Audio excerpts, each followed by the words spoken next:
He already had 3. He cranked it. Too bad. Too good. Catch it. Oh, what a beautiful. Cover it. Cover it. There you go. Throw it back. Don't.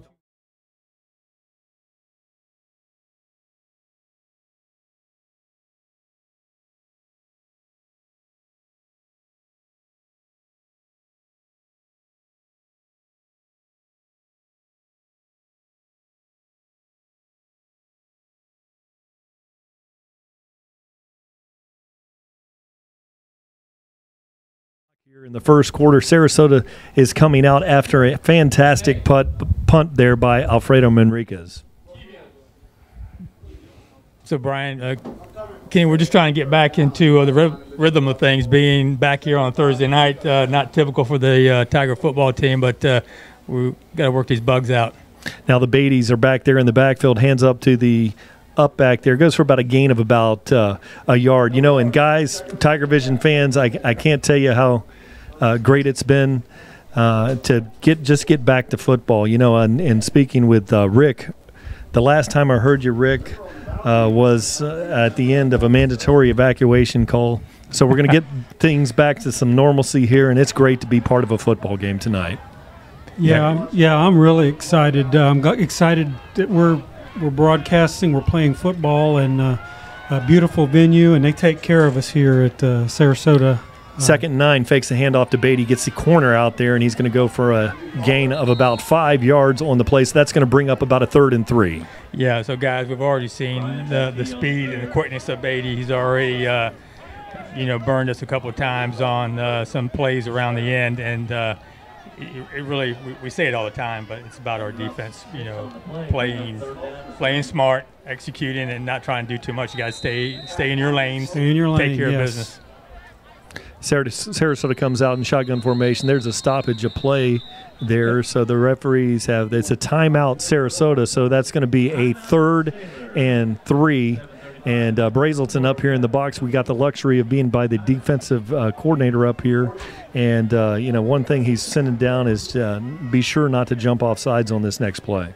One thing for the viewers tonight, too, we were talking about Beatties. There's 2 of them. They're both going to line up in the backfield. One's the quarterback, Tommy. He's a senior. And then number 6 is the scat back, Brian. And they were watching him over at Pregame, how quick he moves laterally. Both 2 good athletes. And as Rick said, we just got to play our defense, play contain, and stay in your lanes to adjust the speed to the speed. Yeah, years ago, Terrell Beatty was part of the Tiger team here, and, I had the privilege of coaching Reggie Beatty. Those Beatty guys, they all are burners, and they've got 2 of them in the backfield. And then back there with them is Kolb, the big fullback. Now he's rolling into an H-back position, big 3rd and 3 here. Now he's got that. He pitches the ball wide to Beatty, gets past the containment, cuts it up there, so he's got the first down on the play. Yeah, and that's just good running on Beatty's part, and just not being able to get off our block. And we haven't mentioned, but this is a district game. This is a big game for the Tigers. This is where the heart of the schedule begins, and we've got to win this game and then continue on with Venison and Braden River. Yes, our next 5 weeks are all district games, with Braden River being inserted into the schedule, and we'll talk about that as the broadcast continues. Brian. Beatty takes us out of the shotgun and gets a low snap. It's a little screen out there, and it's very well covered out there in coverage. It's Houston out there. Nothing going on that play. Yeah, I think that our DBs are going to match up very well with the receivers. It's really going to be about the linebackers, playing just good, sound football and not getting out of place and not moving and biting on some of these play actions. But we just got to make sure that we keep those Beatty boys contained, because they are really the heart of that offense, and they can do so much to hurt you.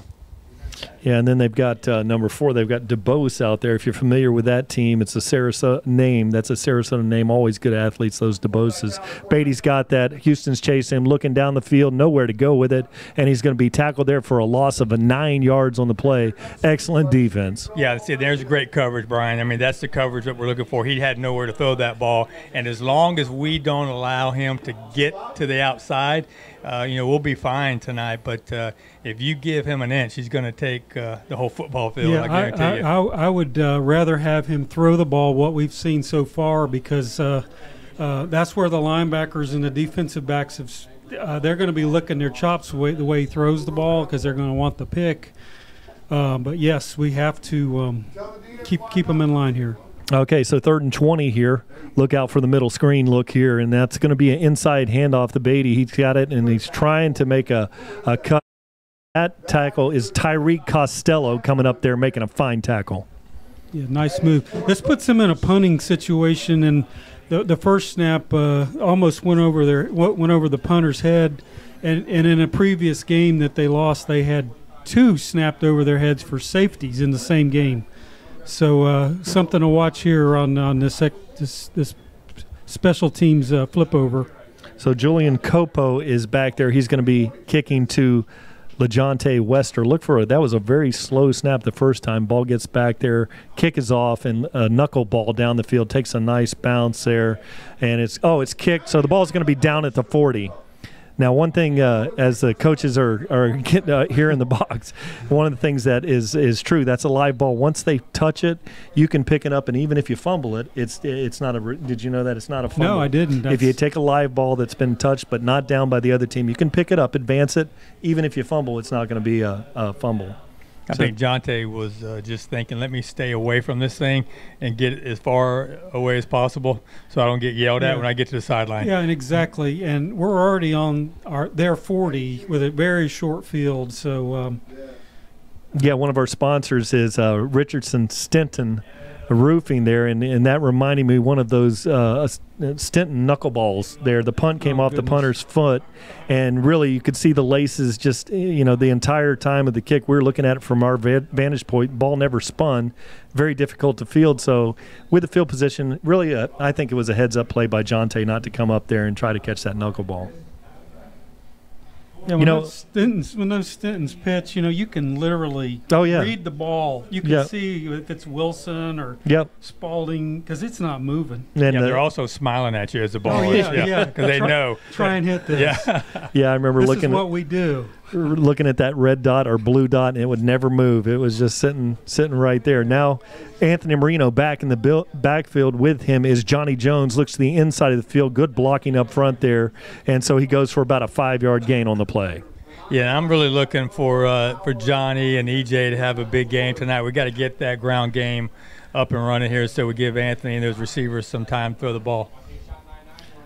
So now Anthony Marino has this one in the shotgun. He's about 2nd and 5 on the play, looking over the sideline, changing the play, plenty of time on the clock.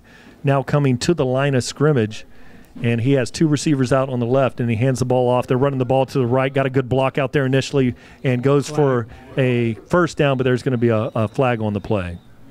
What I like so far, I see our offensive line is coming off, and we're getting some good runs here, and I like that they're going on the ball and with a no huddle, but it looks like we're going to.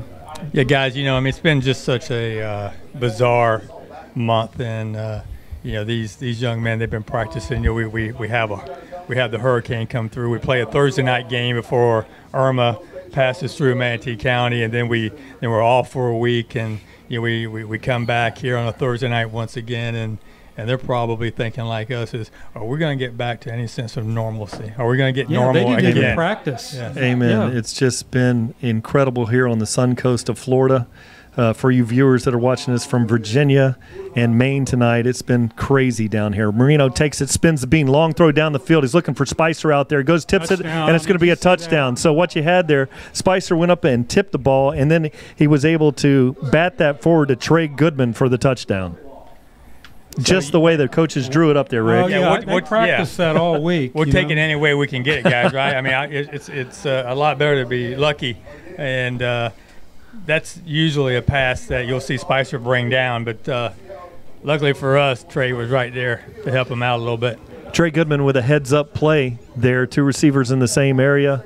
And that's one that you can run back on your Tiger Vision, put the scroll bar there to the left as you watch that later on. And just a big play, heads up by Trey Goodman. Now we're going to have the snap there by Duncan coming back to Anthony Marino, spots down. Freddie Manriquez drives it through for the extra point. So with 4 minutes and 25 seconds remaining here in the first quarter, your Palmetto Tigers lead this one 7-zip.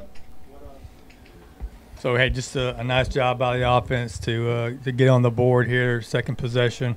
Defense is hopefully settled down now and trying to gauge that speed from this dynamic duel that we have back here for Sarasota, and just keeping them contained and not giving up any big plays. But, they have been practicing so hard, and I've had the opportunity to watch them a couple of days last week, and, I mean, they're playing good football. That Lake Gibson team, Kenny, that's no fluke.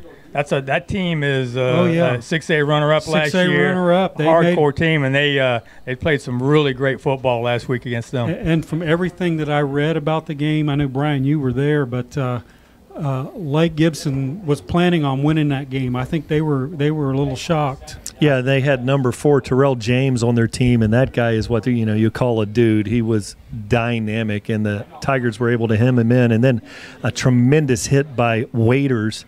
Actually, it was concussion protocol type of a hit, and the game really flipped the balance of the game. But a dynamic, absolute Division I player on their team, and the Palmetto Tiger D rose to the occasion. Manriquez takes this and drives a long kick that's deep into the end zone, and it's just a question of how far back it is. That's a touchback. Again, Freddie Manriquez shows he's a dangerous weapon, Rick.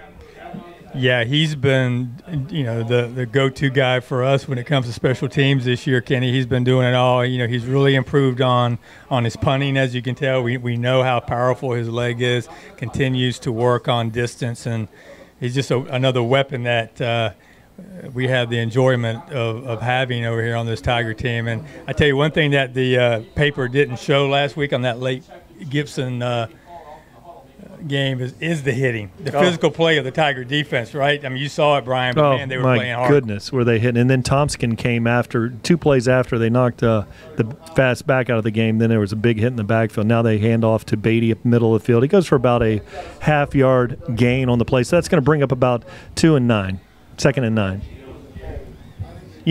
And gentlemen, I've been thinking about this. It's been such a crazy year. And for the coaches to have to go through you can't practice when school's canceled. We had 11-hour lightning delay in our broadcast against the Manatee Hurricanes, then actual Hurricane Irma, followed by a long road trip and at Lake Gibson, and then a 6-day turnaround for tonight's game. It has just been just a season like I can never remember.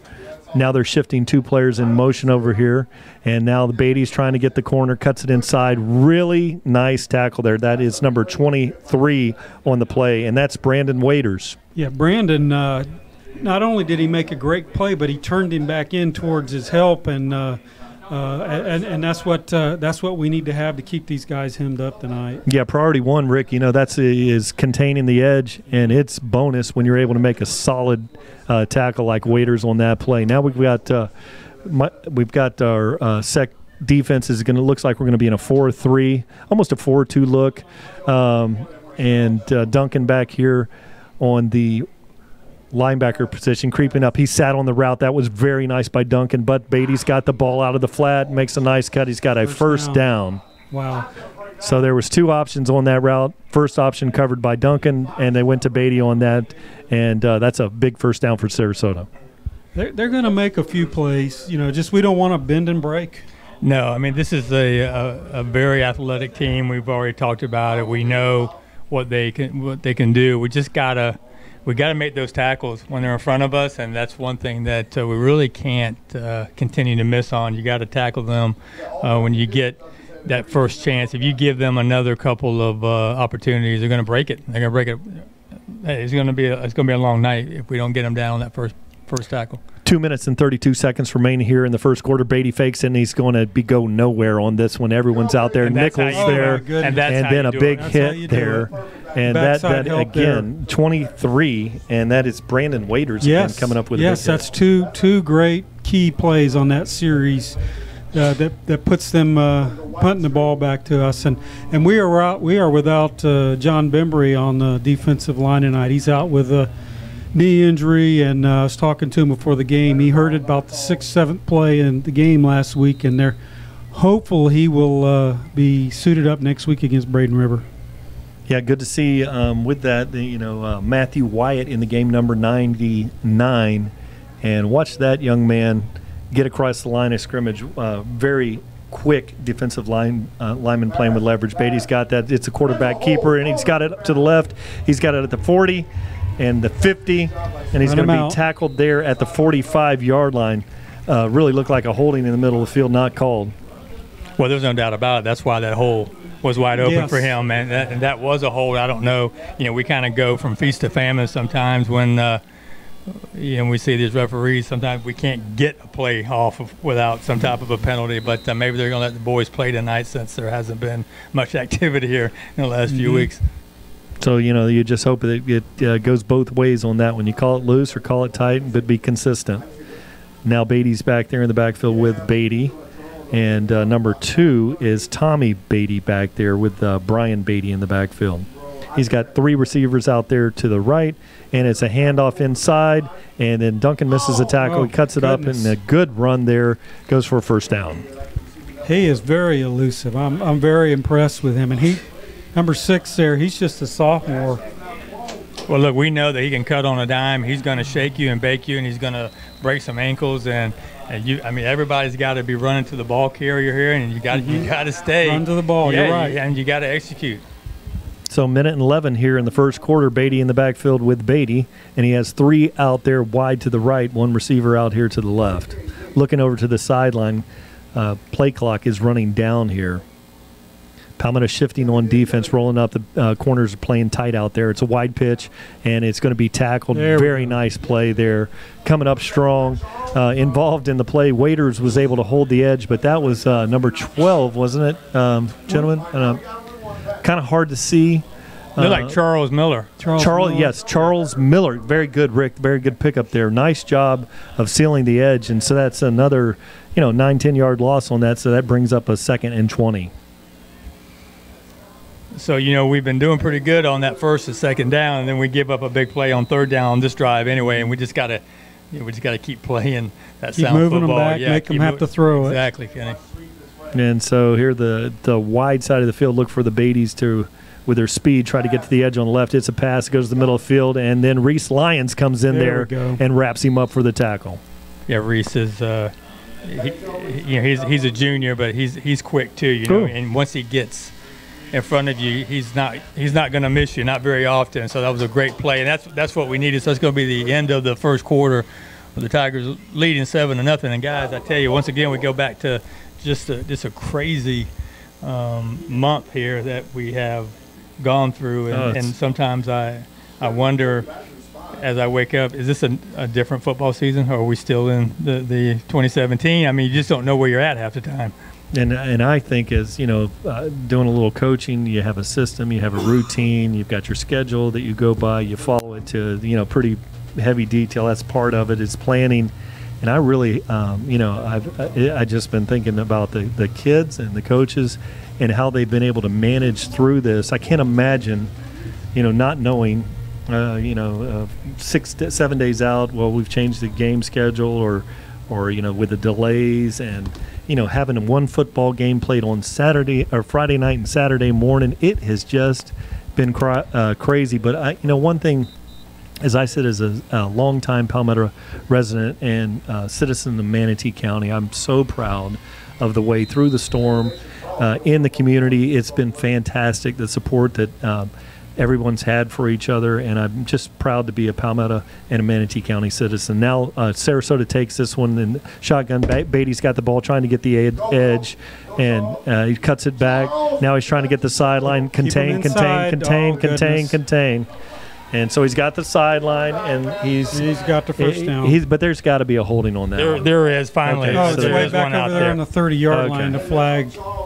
You know, I'll be honest with you, and we see it all the time. It's almost impossible for these old linemen not to hold when you've got players that are behind them changing positions, right? Mm-hmm. So it's a play that's supposed to go left, now all of a sudden it's going right, and so to not have a flag is really almost impossible because they're trying to do something that they're not even designed to do. They're just trying to make sure that their back has got some time to get around the edge, but that's what happened the previous third down play that we had. It wasn't called. Correct. And it looks like they're just improvising a lot of this stuff too, and that you're going to have holding calls. And that's what hurts you the most because they have the ability to do that. I mean, that's how dynamic these two young men are. But that's why we can't over pursue. That's why if it's going to the left side, you still got to stay and protect your side of the ball here. You cannot. They use the whole field.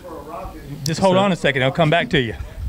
Okay, let's see what happens here. It's a long distance. It's got to be a Hail Mary type of look. So he throws in the middle of the field, nobody home. Oh, nice recovery there by Sidney Pompey. But you know what? If the ball was thrown on the outside shoulder there, you know, that's a completion. But good recovery there by Sidney Pompey. Pompey got him a pick 6 last week at the Lake Gibson game. It was a key part of the second half turnaround and they ended up getting the win. But we're getting the ball back here, guys. Great play, Pompey. So Julian Cupo goes back there, and he's punting to LeJonte Wester. My hope that is he gets a nice, clean kick out of there and out kicks his coverage because LeJonte Wester is electric back there. Boy, he's going to get one of those blocked. But now Jonte's got it, makes a nice over-the-field shoulder catch, splits the middle, and he goes for a nice return on the play all the way down to the 27. Yeah, good job. You know, getting back to that last play, Pompey, when you talk about these DBs, and I see Coach Treehouse, the DB coach, I mean, they practice that every day, and it's not about the DB turning and looking for the ball. It's about staying with your man, and if he does catch it, then their drills are all about punching the ball out. It's about knocking the ball, jarring the ball loose, so that's really what they focus on the most. And because as soon as you turn around for 1 second, Kenny, that receiver's by you. It's over. Yes. So they don't practice looking back and trying to make a pick out of it. It's like getting that ball out of that receiver's hands. All right, now one of the things that's going to happen here with Tiger Vision, we're going to have our Southwest regional office there. Steve Johnson's in Atlanta, Georgia, and he's going to be giving us some statistics and totals. Oh, my goodness. Via text here. So I just got a phone call here from Steven, so we're going to try to get that from Atlanta, Georgia, and this will be interesting. But now we have a fumble on the snap there, and we do have a penalty on the play. So it looks like that's probably a false start. Steve Johnson, he's like a frequent flyer, isn't he? I mean, he's always on the road. Yes, he is. And he's keeping the stats, watching the Tiger Vision game. He probably has one of those Homeland Security clearances where he just walks into an airport, and shows his ID, gets on the plane. Okay, and after this, we're going to give you some statistics here, but now we have Marino back there in the shotgun, and he's got Teddy Washington in the backfield, followed in the hole. Good running Great there run by Johnny Jones. Is that Johnny Jones for a nice gain on the play. So that takes a first and long. Now we've got a second, very manageable 2nd and 6. You know what I liked about his run there, how he was following his blocks and cutting in and out of them. Yeah, we haven't even seen EJ yet tonight. Oh, this is interesting. Trey Goodman there, and we have Osborne out here flanked wide in tight end position. And very nice run there by Johnny Jones, first down. But out of that formation there, very interesting. That looks like as they're coming up to protect this run, that's one of those situations where the tight end can go down the slot, and Osborne was lined up in a receiving position, not very tight on the line. So I look for that a little later in the game. Yeah, you know what, guys? I mean, we need to keep pounding the rock because they don't have a very big defensive front. They're not. And all we got to do is just keep hitting them, and those runs are going to open up even more as we move on here later in the game. Goodman's out here wise. Osborne in the seam. Johnny Jones driving forward there for I think a that was 4-yard EJ. gain. I think that was finally EJ. Oh, on that's that EJ. one. Okay, EJ. So that is Elijah Freeman in the backfield, and he's able to go for about a 4-yard gain. Thanks, Rick. Interesting with Osborne lined up split. With Braden River next week, they could be setting something up with him. Well, we need to. I know that tight end position over there. Oh, yeah, we have felt the pain there. Yes, sir. Maybe in preparation, that's something that's been seen in practice. Now we have 2 receivers, 1 receiver each side. Now that's going to be thrown out there, an incomplete pass. Teddy Washington out there, incomplete pass. Quickly, I'll get the stats here. Palmetto had 2 runs for 7 yards. Of course, 1 for 3 passing for the 40 yards and the score on the deflection. And then Sarasota had 15 runs for 37 yards. One of 3 passing as well for 15. So pretty balanced so far. Thanks, Kenny, and thank you, Steve Johnson from the ATL. Stay till now. We've got 2 receivers out on each side. Marino drops back, throws a nice seam down there to Derek Marino. Excellent route there. Little pitch and catch like they used to probably do in their backyard growing up. Great route run there by Derek Marino. Yeah, and Anthony continues to impress with his throwing. The ball came out there hot, and then the brother right on the turn came out of the route right there. Now, interesting call here. Yes. That's Elijah. He's got it, and he's look at that. Down. He all the way to the 25, and we've got a penalty on the interior of the line here. And I think it's going to be on Ryan Cotton because he had 2 guys on the ground.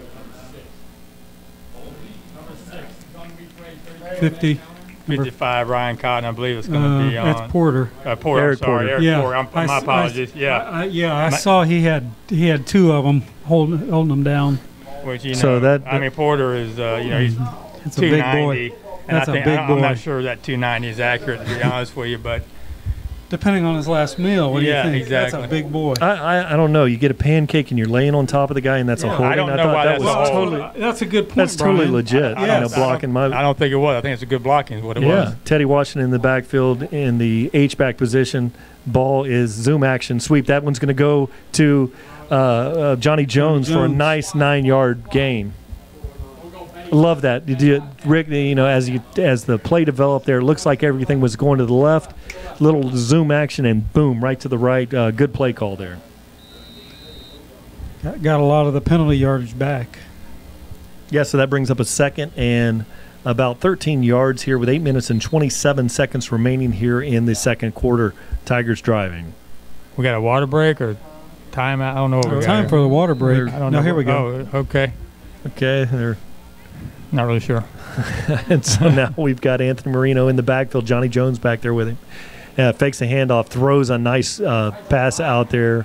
No block there. Now there's a play there where Jonte's got to make a block there. So Jonte's there, doesn't really make a block on the DB, and that play is only going to develop if the receivers are on. You got to have that block there. That's the tunnel screen out there. That instead of a bubble, that's the tunnel. And then you throw it behind the line of scrimmage, and then your interior lineman can get down to the get into the linebackers, but you got to have that one block. Now, Marino has Spicer out here wide to the left, 3 receivers out to the right, rolls to the right, nice pass out there, good completion, and that's going to be Goodman, and he's going to be about half a yard. He wasn't down. Yeah, he wasn't down. He got the first down anyway. Yeah, because he was not down. And there we go. Yeah, move.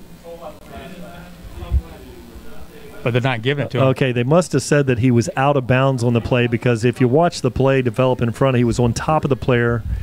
Oh, so it's 4th and 3. Yeah, 4th and 3. Palmetto Tigers have the ball at the 35-yard line. So it looks like they're going to go. What do I like here? Let's look at the formation as it breaks. Actually, as the sets that we've been doing, I'd be throwing to the tight end right here, because they seem to have. Let's see how this breaks. But we've got one single over here to the left is Spicer, and it's a handoff to the left. Oh, great play by Johnny Jones. all Johnny Jones on that play. That was all Johnny Jones. They had him dead to rights back at about 4 yards in the backfield. He just stops, let them over pursue him, and picks up a big first down here. I tell you, 4th and 3, we were looking at turning the ball over and giving them a new set of downs. That's critical, and you've seen the maturity. Does he make that play last year, you think? I think last year he tries to just bull over them, right? He just tries to run through them. Yes, he's running smarter, but that was truly amazing, just turning it on and off like that. Impressive, really. And that play, great play by the defensive line there for Sarasota. They did what they needed to do to blow that play up. But Johnny Jones showed that I love it when Johnny runs north and south, you know. Maybe a step, a jump cut to the side, but when Johnny runs north and south. That's a good thing. This is one thing about because Johnny, he's not afraid to put his head down. He's not afraid to try to run over you. He's going to look for contact, and he's going to always fight for that extra yard. And I mean, we're really blessed to have 2 outstanding running backs on this squad with Johnny and EJ, because it gives them an opportunity to come in, take a breath, you know, refresh, get back out there, reload. And, you know, when you have a long game, especially some of these battles we know we're about to get into, you're going to need both of them performing healthy at a high level. Yes. All right, now we've got Goodman out here wide with Spicer on the far side, and we've got Isaiah Teddy Washington in the H-back position, and Freeman's got the ball. Good block by Teddy Washington. He goes, and that's going to be a touchdown. Great run by Elijah Freeman. And once again, that's just power football. That's just pounding the rock with 2 backs that want to hit you and are able just to pick up those yards that you think are done, right, guys? Absolutely, and kudos to the offensive line on that whole series, but that was a nice hole there on the left side. He made a great run, but when you have a hole that big to run through, that's helpful. He had the hole on the left side, and then on the right side as he cut back, Ethan Ingram and Luke Gullett had really done a fine job, so made the cutback easy, and now Manriquez drives this one home. So with 6 minutes and 13 seconds remaining here in the second quarter, your Palmetto Tigers lead this one 14-0. And we were talking earlier about the wide receivers needing to block for each other on that one play. But when you have a long run like that, generally everybody's hitting all their blocks to run like that virtually untouched. Yeah, we do need to give a lot of credit and talk a little bit more about that O-line, because, you know, Luke and Jesse, I mean, again, they've been really opening up big holes for our running backs all year. And, you know, Luke has really he's really come out here this year and been a star on that O-line. And, you know, Jesse, we're gonna be losing Jesse next year, and he's the captain, right? He's that O-line leader, buddy. And when you see him in practice, there's no doubt who the leader of the O-line is. I've really been impressed, and as we've talked many times about the fire that this offensive line plays with, you know, the left side of the line, Eric Porter over there at guard and Jesse West, but Ingram on the inside, and then you've got right tackle Lee Matthews, young guys, and they're all tough. I mean, they're hard. They're not a soft bunch. Now Manriquez does his things. He's putting this one back into the end zone. That's a touchback, so they'll have to bring it back from the 20. We need to have Steve Johnson. I don't know if we can go back. I want to know what the percentage is as far as Freddie putting these balls in the end zone on these kickoffs. I can only remember just a couple of run backs at all. You know, I don't remember. How was last week, Brian? Do you recall? Looking at that, you know, in the first half of the Lake Gibson game, you know, before last week, in the first half, we actually changed some things up and had another kicker out there. Number 42 did a fine job. But Manriquez, he hit a couple that were short. But, you know, tonight we've got a dry field. And that on a dry field, he's going to kick it in that end zone every time. Right, absolutely. And this year we haven't had a lot of dry field games. Oh, wide open receiver. That's DeBose down there at the 41. He's at the 40, the 30, and he's going to be breaking that tackle for the score. So that is number 4 there, DeBose. And it looked like a quarterback keeper around the edge. He pulls up, throws the ball down there, and an easy touchdown for the Sailors. Yeah, and I think, you know, not having a replay, So you got the quarterback coming around. You think he's going to try to run around the edge. You got Sydney, everybody coming up to make a tackle, and we just leave. But Derek DeBose wide open, number 4, the receiver there for Sarasota, wide open. All he had to do was just pray to goodness that he caught the ball. Tripping over the yard markers or something was the only thing holding him back. And he's shown great speed, DeBose. I remember watching him before. He's one of those long striders. He runs much faster than he looks. He's very deceptive when you're guarding him out there. His speed is deceptive, and he's a tough matchup. Now the kick is up and good. It's no good. The kick is no good. So that would be a big play in this point. It's 14-6 here with 6 minutes remaining here in the second quarter. Well, we got us a ball game. We've had our way with Sarasota. I think Marino, looking at the history, he's 5-1 coming into tonight. We've put up. There's been 50 points scored on average in these games, and I think it's averaged like 33-18. And we're going to have a lot of points tonight the way this thing's going. And all our kids in the program, looking back at JV and freshman games, they've been high scoring games. That's against right. Sarasota. So everything's happening pretty much to par. You're going to see a lot of points tonight. That play right there was all about speed. It was about the speed that Beatty has and trying to contain him and worrying and worrying about him getting to the outside and just forgetting about everybody else, right? I would rather have him beat us on the pass with the legs, because he'll beat us on the legs 9 times out of 10. Yep. So that's the corner creep. But he hit the pass. Good for him. Great play. And the corner has seen him make the edge several times, so he got caught, sneaking up, closing, and ball over the top. Now Herman White is back there with Luis Pisano, and we've seen that Luis Pisano is a very tough running receiver out there and very good blocker. So we're going to see how this – we don't know about the strength of the kicker here, but we're going to find out as he rips it from the 40. It's a high kick, and that one's going to be short, and it's fielded there by Jonte Wester. Look out. He's at the 30. He's at the 35, and that was just a hair away from going the distance. He was close. Yeah. He looks like he was getting that burst, getting ready to take it to the house. Guys, he ran a punt back against Riverview, and it got called back on a hold. But he hit that edge, and he just took off, and nobody was even close to him. And he doesn't need too much once he gets going. But he's a dynamic player. There's no doubt about it. Yeah, they did the pooch kick, the high kick to the up back, and that generally is a good idea. But when the up back is Jonte Wester, you need to just let it ride and try to kick it out of the end zone, because that's a very dangerous play. Now Marino's got this under center. He hands the ball off to Elijah Davis. He's got the corner, good blocking out on the right side of the field, and he's at the 50. He's at the 45, 40.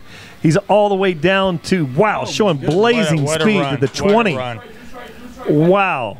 So now they're going to go up-tempo. They're going to try to get to the line really quick. They're going to try to catch Sarasota off guard, keep them tired. See, no huddle, get to the line. You can hear the coach calling the play, and just get up there and hit a play right now.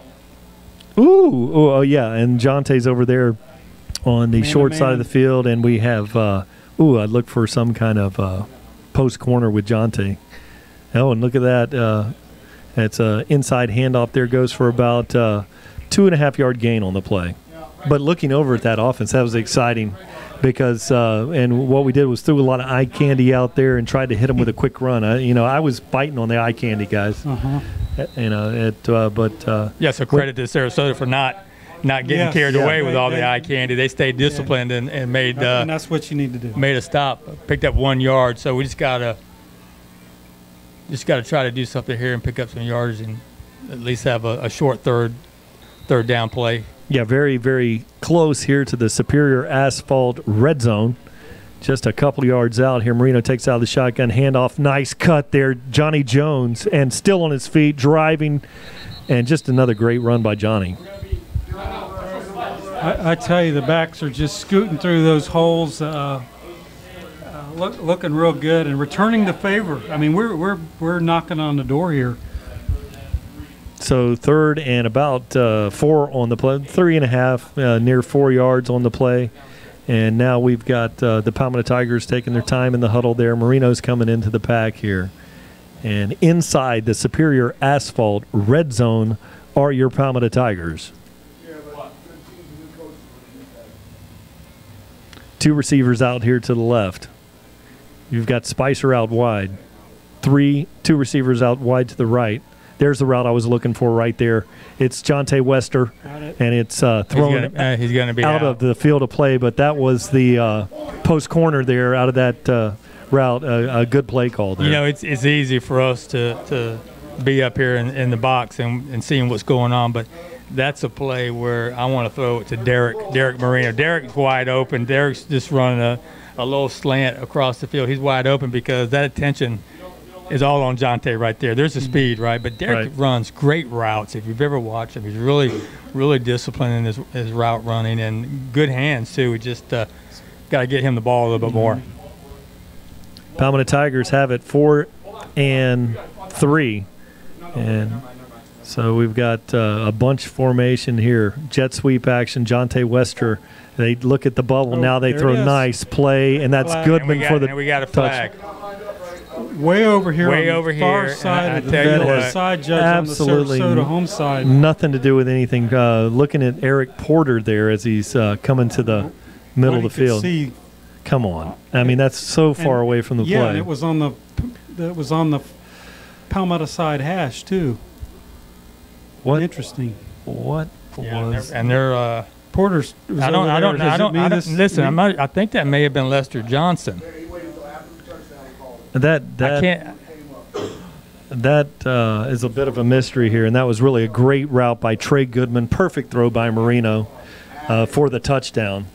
And the flag comes out. Well, they're talking about it. So if it's 4th down, that's going to put us back. If it's a 5-yard penalty, back to the 22, which we're going to be kicking a field goal. Trying to figure this one out. You know, I can see an illegal lineman downfield, an ineligible receiver downfield. But I was looking at Porter out there. And they're pulling it. And they're waving off. And touchdown. Here's what it was. All right. They give you about a yard buffer there because you got to be able to go out there. Eric had such a good punch off the line, drove the guy a yard off the line, so they looked at it and said Eric was across the line of scrimmage. But on that play, they're not going to.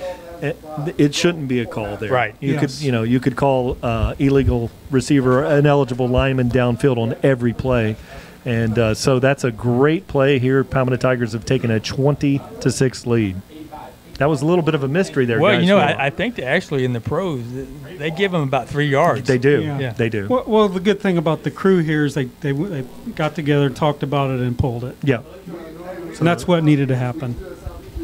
Yeah. So now we have 4 minutes and 3 seconds. Enriquez is waiting patiently for the kick back there. Anthony Marino back there to hold. And Andrew Duncan's going to fire this one back there to Anthony. And Freddie Manriquez is going to drive this one through.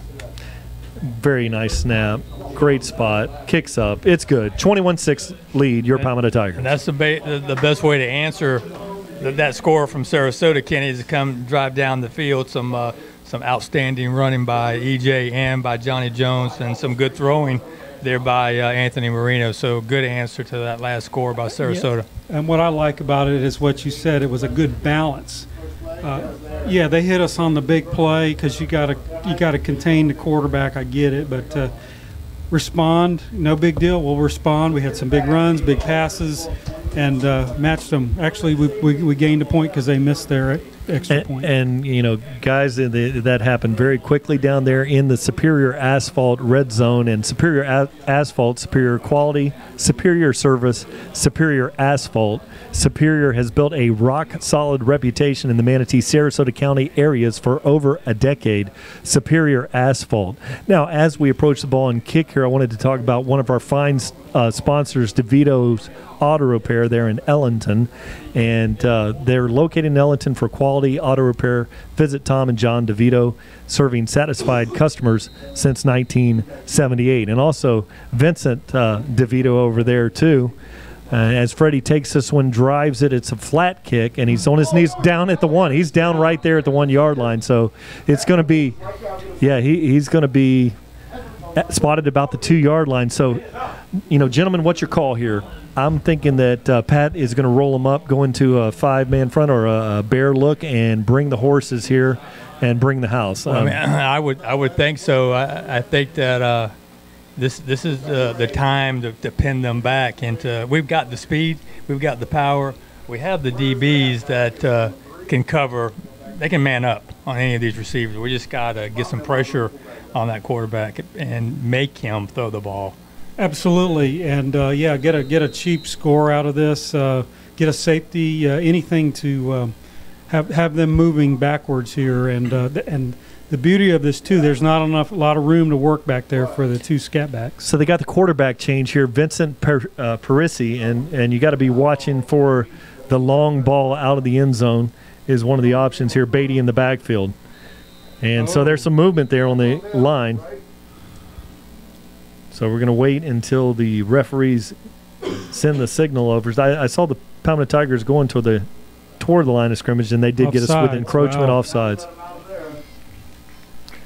So well, this is one thing about the new quarterback. If they're paying attention, he doesn't have the mobility that you have from Beatty. So they just have to to focus on the tailback and the receiver. They can get him. Backed up there again, Kenny. They can get to him. Oh yeah, and that changes the whole dynamic. It's a totally different ball game now. Yeah. I don't know why they took Beatty out. I'm sure they have. No, Beatty's back in. Now, what they were looking they're for. Probably going to throw something. Yeah, deep. they were going to go with a go route off the goal line there. Now Beatty's back in there, and it's first and 5. And Beatty's got the corner, and a tackle is made there by a host of Tigers over there. Gain of about half a yard on the play. But you had to have a quick defensive line to contain him. No kidding. That young man he is just nothing but blazing speed. Brian Beatty. And, if Reggie Beatty, the Beatty that I coached out there, that's one of the quickest humans that I've ever, on a basketball court that I've ever seen. It looks like the family name, those Beattys, those guys all can burn. I think every Beatty that I've known has been able to run a little bit. And now they're going to have this one 2nd and 4 with 3 minutes and 17 seconds remaining. Palmetto lining up in a 4-man front here. Duncan creeping up on the side. He's in good position there, but Beatty's able to make it past the tackle, and he goes for about a half-yard gain on the play. Okay, yeah, as the coaches were talking about timeout, we got to think about clock management here. 3 minutes. 3rd and short. What do we got to stop them here so we can get this ball back in good field position? If we can get our tackles, if those tackles can get off those blocks a little bit quicker, we can disrupt that entire handoff. In the back. But we've seen them do it, time and time again. But the Beatty boys are definitely that burners. Offense. They are the offense. They're the whole deal with DeBose over the top. That's what they're bringing here. So we've got stoppage of play here. Looks like a Sarasota timeout. No, it was Palmetto. Cucci's going to call the defense over there and dial up something here. 3rd and short. You're sitting at 21. Interesting play call from the defensive crew here, because it's 3rd and very short. You want to stop. You want to get the offensive ball again, but, you don't want to give up the long home run. So that's what I would do, Brian. If I was the offensive coordinator for this team, I would throw the ball right now because I don't think that they would be expecting anything but a run here, and I would throw that ball. It'd be a quick slant, a quick little out pass. We have to be disciplined enough to read that and understand what may happen here. Now at DN we have Charles Miller at DN, and interesting formation there by Trevante Thompson. They're not going to let him get wide here. They're going to have to get in the middle. Stop them. And a great defensive call there. So just and Palmetto's going to call a timeout here, and so we were able to get that with 2 minutes and 27 seconds. I think they're sending them here on this punt. The snap's been getting back there pretty slow, and there's an opportunity to get one right here. They have been close all night. I don't know if they have been trying to block it, but the poor guy has had to hurry to get those things off. regardless, we're going to get the ball on their side of the field most likely with plenty of time, and I believe one timeout to do something. Your thoughts, Rick? I think you're right. I think what we've missed some opportunities, that we have the speed to get in there and at least disrupt that punt, get a finger on it. And I don't think that we have really taken advantage of some of those ill snaps that they've had already. So I would bring the house right now with 2:27 and try to make something magical happen. Even if you get him to shank it. Yeah, rush him a little bit. Yeah, exactly. I mean, we may not get a hand on it, but he's going to have to get it out of there. And we've got the speed on the ends to get to him. So Austin Wegman is back there, standing very close to the back of the line there in the end zone, kicking, a very soft punt or snap, but he gets it out of there, and it's going to be downed there at the 41. Why you would down that and not let some clock burn off the clock there is a mystery, but Palmetto Tigers will get that one on the 41-yard line.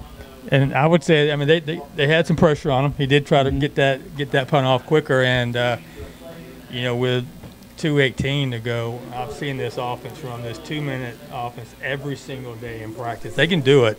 They can get into the end zone. They got plenty of time.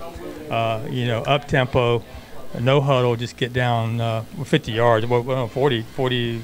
Well, we saw 42 him yards. Series. Absolutely. Running and pass, and it was balanced. You'll probably hear the coach over here yelling here in a minute. Okay, so you have Spicer out here wide, Goodman out here with him, two receivers on the right side, and it's going to be a fake handoff. Marino keeps it driving to the center field, goes for about a 4-yard gain there. So you got to get up and get back to the line quickly. Yeah, playing fast, but with a plan. No panic here by the Palmetto Tigers. There's two receivers on each side. Marino takes it, looks out there. Nice route out there to John Tay Wester. He shakes the tackle near the first down marker over there. He doesn't get out, so you got to get back up. You got to get out there quick.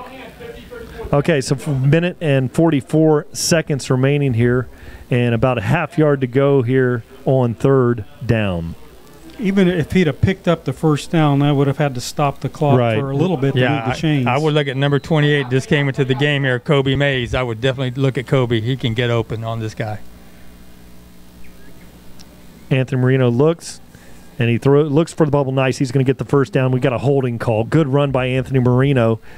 Shakes it down to the 17-yard line, but I think that one's coming back. Man, I tell you, the calling has been tight in the interior of the line tonight for our Tigers. It really has. And, we saw that during the Riverview game. Wow. I can't tell you specifically how many penalties there were, but I guarantee we had 14 in the first half on both teams. But you just could not run the ball without a holding call. So now that is going to, with a minute and 14 seconds remaining, it is third and about 17 yards here. And so we've got a host of receivers out in the formation. Derek Marino is closest to the hash, and the ball's handed off on a draw there, and it goes for a gain of about 5 yards. So it's down at the 40-yard line. So Palmetto staying on the offense, 48 seconds. I like the way that they're managing this. Going to let the clock wind down a bit. And so 10 yards to go here. Anthony Marino, he's got Reynolds out here wide, and he throws a little bubble out there. Johnny Jones, great cut for the first down. Right at the first down marker too, buddy. Yes. He cut that a little thin. A little close. I know he was trying to get out of bounds. We still have our timeout. There's 30 seconds. And we are right on the cusp of field goal range here. Yeah, and then actually Kobe Mays has been out here in these formations, number 28. And Kobe has shown he's a fine receiver. Now Goodman is out there. Johnny Jones in the backfield. I love the play calling. Yeah, this is good stuff. I mean, we've got Goodman over here with Kobe Mays and LaJonte Wester out here on the three out here to the left, and Spicer's out there in single on the right. Marino's back in the shotgun, and he has Johnny Jones in the backfield with him. Has Spicer caught a ball tonight? No. He's been quiet. He's due. He's got a very tall cornerback in coverage over there on Spicer. So 1st and 10, Palmetto Tigers. Marino looks off, and a nice throw to Western. He's got it. He's all the way down to the 21st down, stops the clock. Boy, 2 seconds burn off the clock there. So let's see if we go up into a spike here. Got to spike this. Now Marino's taking this one under center. 23, the clock started. And it's a bad exchange there, and it's a fumble. So let's sort this one out. Okay, they had to use their they had to use their last timeout. Okay. So they're on about the 20-yard line, 37-yard field goal. They can run one or two more plays. Sure. You got a first down play here. You want to run it, and let me see what we. I think you look for a wheel route here, Brian. Don't you think? Would be don't you think? I'm telling you right now. Yeah. Let's see if Wester is out there in the slot position. Or lines up in kind of a sneaks him out of the backfield. There's some options here. But they're talking things over. 16.6 seconds remaining here in the second quarter. And if they don't get out of bounds, they're going to have to hurry up and get up there and spike it to do whatever on the last. Yeah, not a place on the field with a clock within the situation to throw a screen. You got to get the ball past the markers here. Really good look. So, all right, so Spicer's out there in single coverage. Look for a sluggo over there to Spicer, too. That's another option out of this set. All right, Spicer's in coverage, and he throws right down. Johnny Jones is thrown out of bounds. There's your wheel route, Rick. The wheel route. You called it, Rick. I tell you. It was there. It was so close. Yes. It's all right. We got 10.9 seconds. It's going to be third down. So we can run. Golly, that was fun to watch. I mean, that was a really great play. They're going to go ahead and kick it now. All right, the Palmetto Tigers are lining up with 10.9 seconds. Manriquez, and the ball is right at the 20-yard line. So this is going to be a 37-yard kick. Is it 20? He's about the 30. Let me see. He's at the 15. So it's going to be about 32-yard kick, right? 40. Isn't he on a 30? They're calling. I thought he was on the. We're trying to look down the distance here, and I'm seeing the 20-yard line. I'm looking where he's put his tee down. Okay. They're on about the 21, 22. It's going to be 28 or 29. It's hard to see the lines. Probably you Tiger Vision fans have a little bit of better vantage point here. But this is well within, even if it's 47, 50 yards, this is well within Freddie's range. It's all going to come down. We have a nice dry field, as we mentioned tonight. And he's on the right hash, which he likes. He's going to kick it with a draw. So good position here for Manriquez. He was kicking very well yesterday afternoon in practice, and they kept moving him back and moving him back. He was really he good contact, good foot to ball, nailing those kicks. And I know he likes that right hash. There's no doubt about it. I'm sure all kickers have their preferred location. The ball sails in to the left, so he's going to want to favor it. All right, so Manriquez is going to line up. Pivotal snap here by Duncan. What are we doing? Icing the kicker here? You can't ice Freddie. Can you ice him again? You can't ice Freddie. So there's a timeout called there by Sarasota. You do have 10 seconds left on the clock. You got Marino back there holding this thing. You could almost have him throw a 11-yard route out of the just on principle. They're going to burn a timeout there. It would be tempting to me to have Anthony rise up and take one route, and 11-yard route, and try to slip one in here. That's one advantage having I'm not an advocate of it, but having your quarterback hold. If there's a bad snap, you've got your best thrower. But there, we haven't there for the we haven't done anything crazy like that this year. You know, we haven't. You know, we have seen Marino do some things in the past that make all of us just like, where did that come from? You know, we look at it, but yeah, and that's just me. You know, they're going to ice us on a kick. All right, I'll show you a little something here. yeah. But so they burn a timeout there, and now Manriquez is going to get it. Duncan's lining up. Everything looks good across the lines. about 39 yards. 39 yards. Duncan's snap is good. Spot's good, and it's a low kick, just a thundering, and it looks like it's wide left.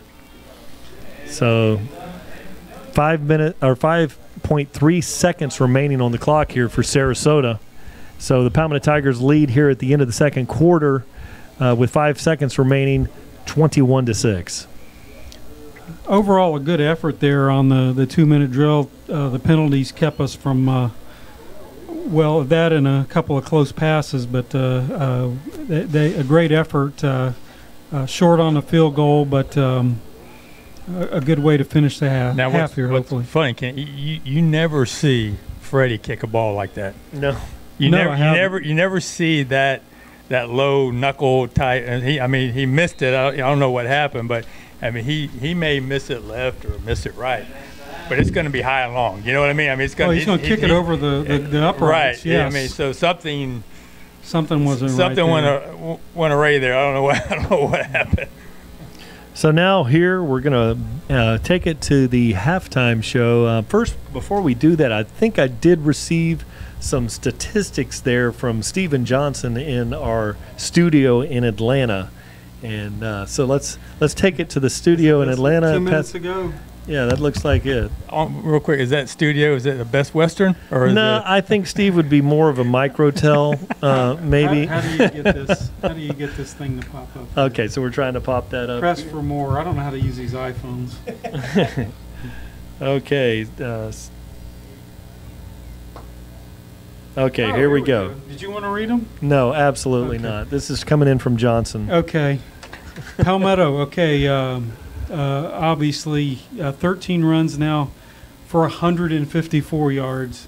8 of 11 passing for 109, so very, very well balanced with 24 plays run and almost 50-50, whereas Sarasota virtually non-existent in the second quarter. 18 runs now for 35 yards, 1 of 5 passing for 95 yards, and of course the bulk of that was on the one long play for the touchdown. So good half for our Tigers, guys. All right, we're going to take it to the Little Caesars halftime show, and we welcome you to the Little Caesars halftime show. So sit back and enjoy the show, Tiger fans, and we'll be back here at the beginning of the third quarter.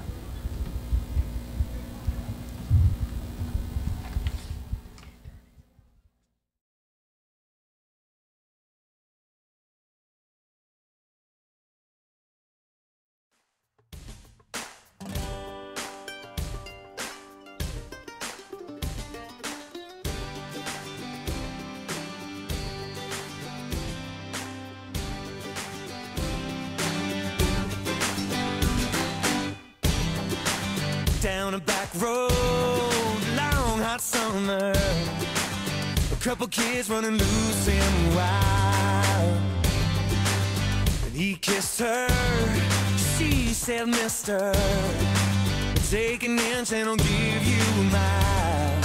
I ain't here to do anything halfway, don't give a damn what anyone might say, I just wanna free fall for a while. That red moon is shining, those stars burn like diamonds, hell-bent on chasing down that crazy star. I'll follow you where you're leading, to the first sweet taste of freedom. You got me running, baby, wild and hard.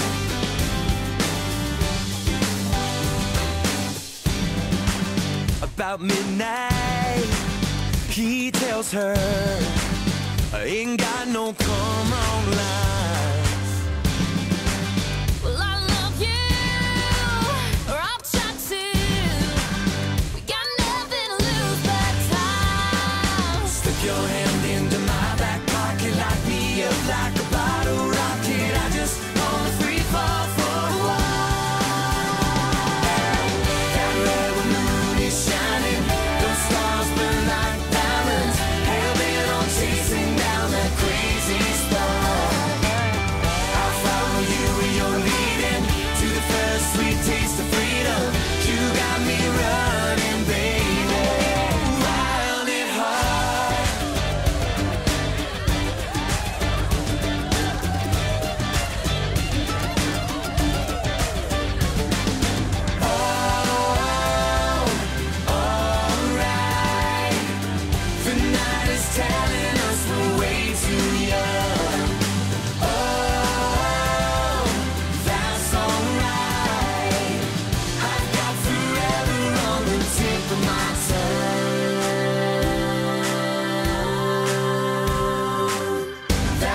so glad I hung up the phone. My best friend called and told me not to go.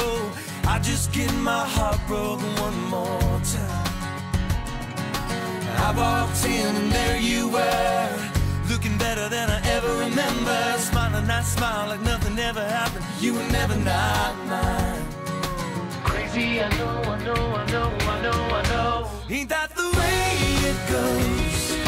Always stumbling into something. Life's an open road, you gotta take it. If you just let go, lose your way to find out one thing that you're missing. You almost missed it all.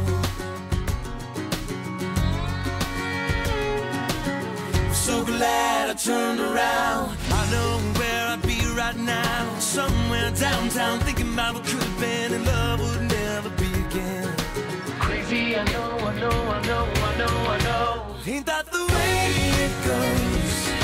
Always stumbling into something. Life's an open road, you gotta take it.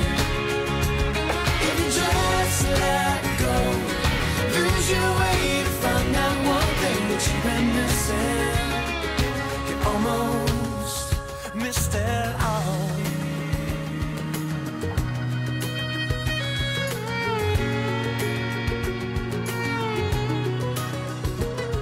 But I didn't, I turned that call around.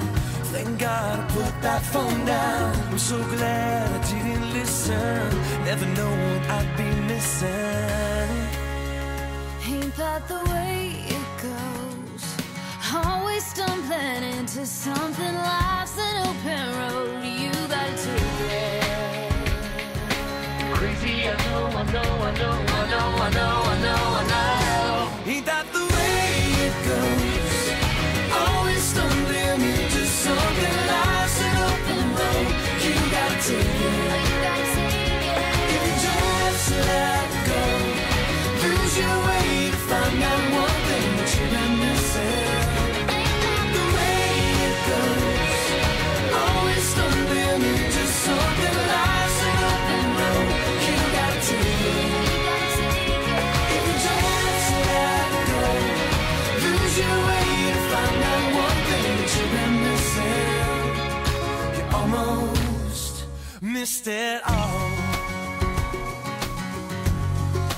Almost missed it all.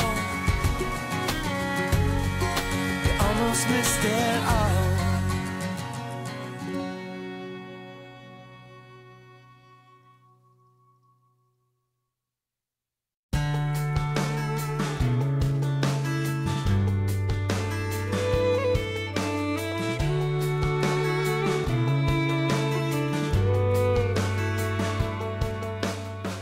All the stars keep on falling around us. We were almost broken, holding on as we felt our worlds collide, collide. Sometimes all the answers, baby, are right outside your door. Sometimes all that we need is a little time, time. There's no going back to the start again. Time will tell us how the story ends. It's so beautiful, we can make it right. The world is ours tonight. The only thing I have is everything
Don't tell us how the story ends. So beautiful, we can make it right. The world is ours tonight. The only thing I have is everything to lose. I would lay it on the line for you. Be here by my side. It's ours tonight. I should be there by your side. The world is ours tonight. The world is ours tonight.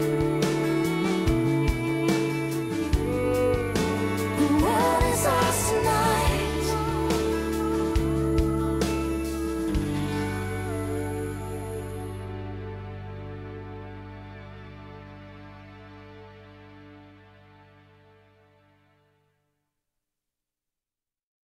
If you're leaving, don't look back.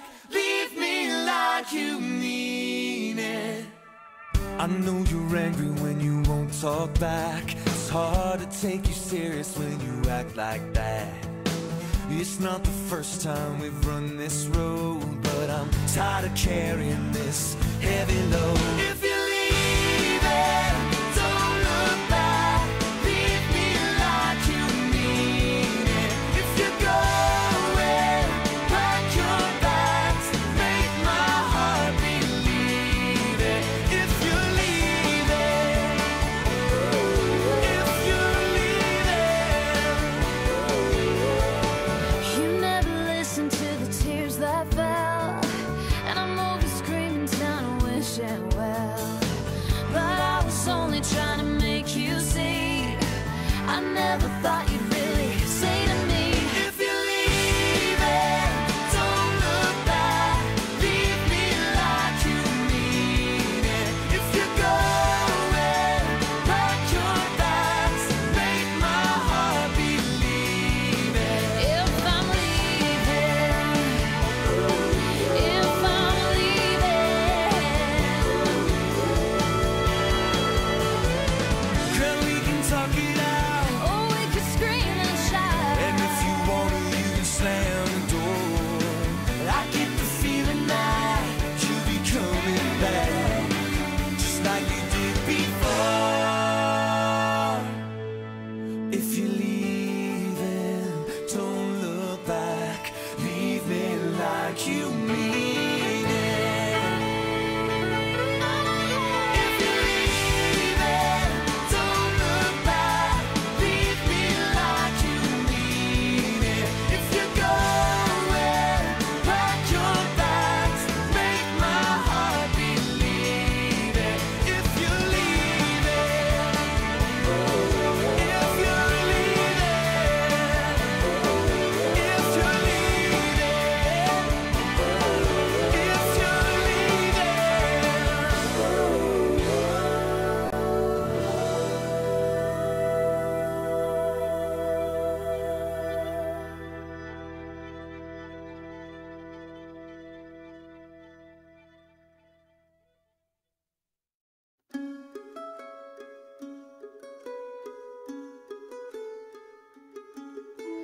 There you go in all your beautiful glory, messing with my head like you always did. I'm thinking things I don't wanna say, and I can't breathe. What do I have to tell you, girl, so you won't leave? Tell me what I wanna hear.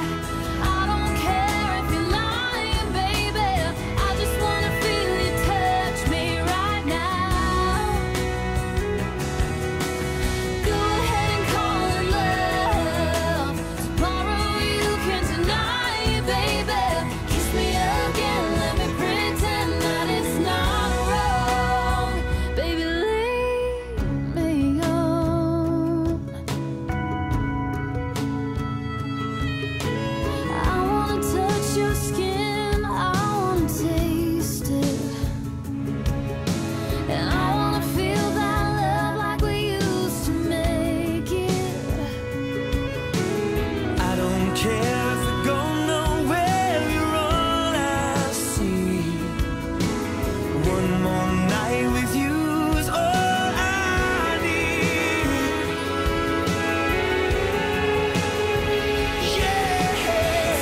I know when I'm gone, you'll still think of me. You know what I want, you know what I need. I know when you're gone, you won't even think about me. Tell me what I wanna hear. I don't care if you're lying, baby. I just wanna feel you touch me right now. So go ahead and call it love. Tomorrow you can't deny it, baby. Whisper my name, baby, no shame. Is it so wrong? Baby, leave me alone.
You said I never regret having you lying here in my bed. You told me that a love like this don't come along but once in a lifetime. You said a lot of things. Oh, you said a lot of things. You said it just like that. You said a lot of things that you can't take back.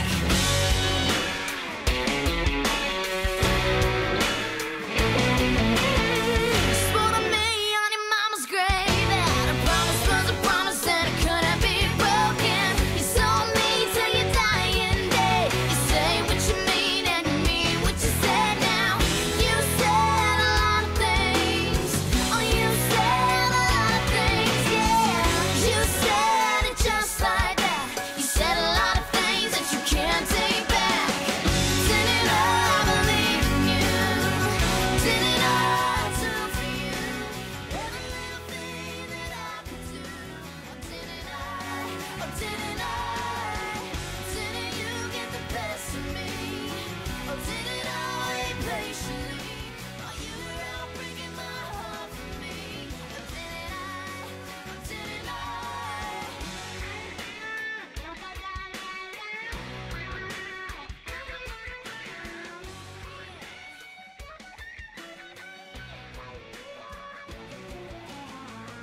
Didn't I believe in you? Didn't I do for you every little thing that I could do? Or didn't I? Or didn't I? Didn't you get the best of me? Or didn't I wait patiently while you were out breaking my heart for me? Or didn't I? Or didn't I?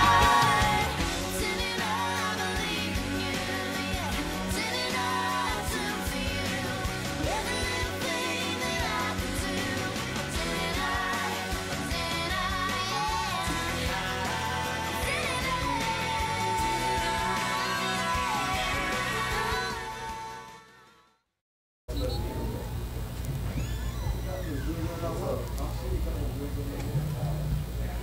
All right, Palmetto Tiger fans, that concludes the Little Caesar halftime show. And don't forget, our friends at Little Caesars are back to introduce the Tiger Special.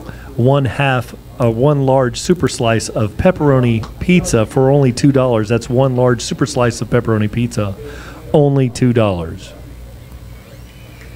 Now, Ken, here and Rick, it's we're going to kick this off here. Palmetto Tigers with a 21-6 lead, and we'll be back there receiving the kick.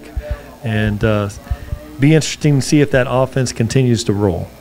Yeah, I think by getting the ball to start the second half, we can set the tempo and come out here and strike quick and start the process of putting these guys away and getting ready for next week. I think the big thing here is to just continue to run the ball as much as we can, guys, and not to do anything fancy. I think that Sarasota, for the most part, has done a good job covering the receivers. They've taken away the short passes. We haven't really been able to do too much downfield. We've had a couple of opportunities, but running the ball has been effective, so why change? All right, look for the high kick here. He comes to the 40, and it's an onside kick in the center of the field, and Osborne is all over that. So heads-up play by Osborne. We got a flag. I don't think it. Did it go 10 yards? It's going to be. I think they're going to be offsides. Offsides on the kicking team. I like the call.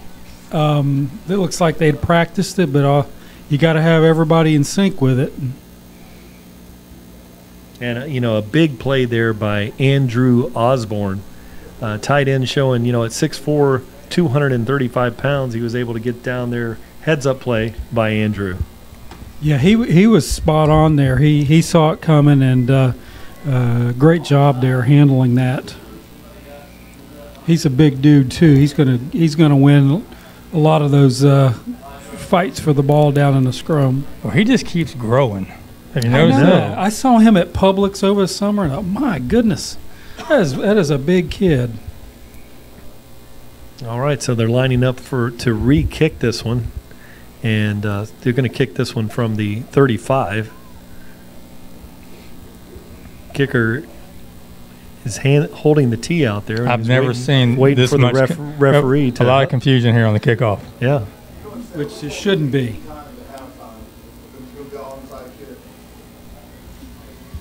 We've got 7 up close. 7 up close. 7, and we know he can't kick it too far, so we should benefit one way or the other here. And Fasano and Herman White are back there deep to receive this one. And this time he kicks it, and it's another short kick, and that's Herman White that's got the ball. Fasano out in front. Herman White in the middle of the field. He's at the 50, 45, down to the 40-yard line. Herman White with an excellent return. Herman got the Jets going that time. Yeah, Herman, he saw a hole. He just hit it. Oh, my goodness. Yeah, he didn't kick it that far, and he got that thing running, and great return. Short field here, 1st and 10 Tigers. Want to mention one of our sponsors there, DeVito's Auto there, located in Ellington for quality auto repair. Visit Tom and John DeVito, serving satisfied customers since 1978. And now Marino takes this one, and the ball's at the great field position here for the Tigers. Ball at the 40-yard line. LeJonte Wester is wide to the left. Spicer out wide to the right. And Trey Goodman is over here in the slot on the left-hand side. Whistle's blown, ready for play. Marino takes this one, hands the ball off. Great blocking left side, and then that's Johnny Jones goes for a nice that's about a 4-yard gain on the play.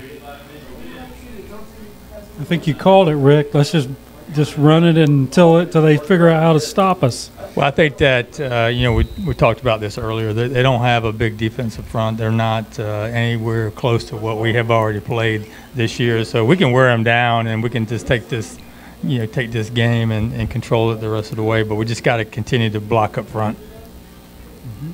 Wester's out there on the right with Goodman. Spicer's over here to left, single coverage. Johnny Jones in the shot in the backfield. Marino fakes it, looks for the middle of the field. Nice route there. Oh, Good catch. Great catch. And that was excellent by Trey Goodman. Oh, my goodness. Ball was a little behind him. Hand, how he used his hands, and how strong to go back and get that. Yeah, it was thrown behind him. As you said, Rick, very impressed with that catch. Trey Goodman across the middle. Nice. Great play call. After you're running heavy, get those linebackers to creep up there, and you throw the little drag route there. That was great. And there were some people around him too, and just a great catch. Now Lee Matthews out there at right tackle with Osborne, the tight end out there on that side of the line. Good block out there, and that's going to be Johnny Jones going for about a 5-yard gain, and that's easy sledding. And, for the most part, guys, we've been running right up the gut. Off tackle, we haven't really tried to even expose the edge at all. We've just been running hard. Mm-hmm. Hard-nosed football here, and you got to like that because we're going to need that run game up the middle as we get deeper into the schedule. We know that Braden River and Venice have got some good defensive ends. We're going to have to go up the gut. 2 receivers out in single coverage. And now there is a handoff to the middle of the field, Johnny Jones, and he goes for about a 4-yard gain. Johnny getting up a little slow. Yeah. Sorting this one out. So 9 minutes and 43 seconds here in the third quarter, 3rd and 3. Johnny Jones looks like he's not in the best shape back there, with his leg got a little twisted there on the tackle, guys, and he's a tough guy, but we need to give him a break. I would imagine they got EJ on the sideline ready to go. So Freeman's ready and waiting in reserve. Now Johnny Jones gets this run to the right, and he looks like he's healed. And he's hit the corner, and there's a holding call over there. And so he picked up the first down, so now that's going to bring a third and long. And now we're going to late flags there if you didn't see them, Brian. Personal foul coming in after that. 2 flags on the play. They're going to be on us, both of them? What do you think? I didn't see the personal foul, guys. I was looking at the holding over there. So we're going to back up. So that's going to be holding on the Tigers.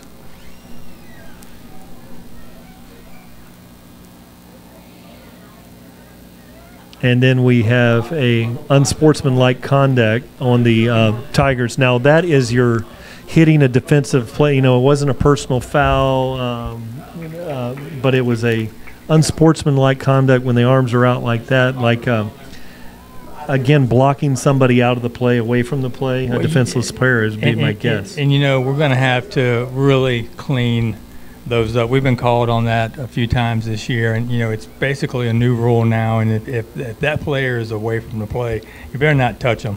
Yeah, and I don't know how you tell a young man not to do that. They have done it their entire football career from Pop Warner all the way up. So that's very difficult. You're told as a lineman, pick somebody and hit them, right? Right. You got to make a block. We don't care where the ball is.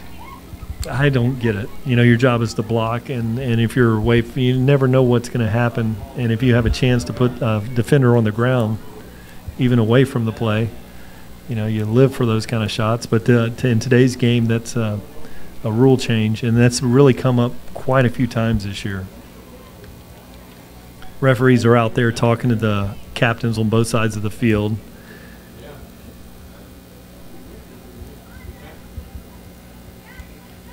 So 3rd and 22. Be interesting to see what he dials up. I think we going to call a timeout and talk about it, maybe.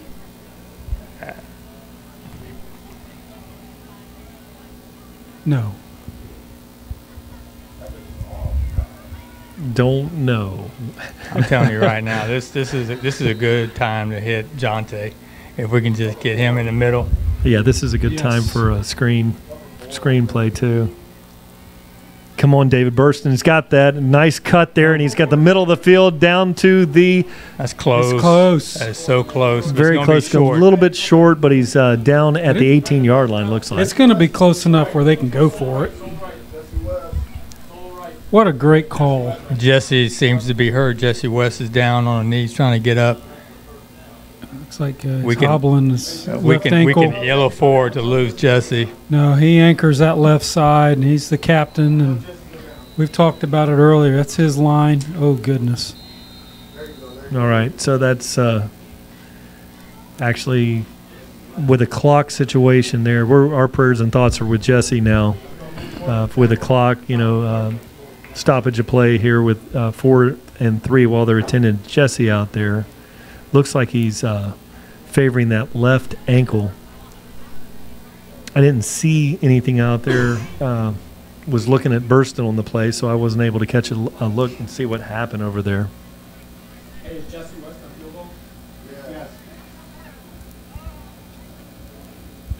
So now the replacement for Jesse West, have to look at the. Well, I mean, I would imagine, Brian, that they'll move Eric Porter over to tackle, and I'm not sure who they'll put in at that guard position.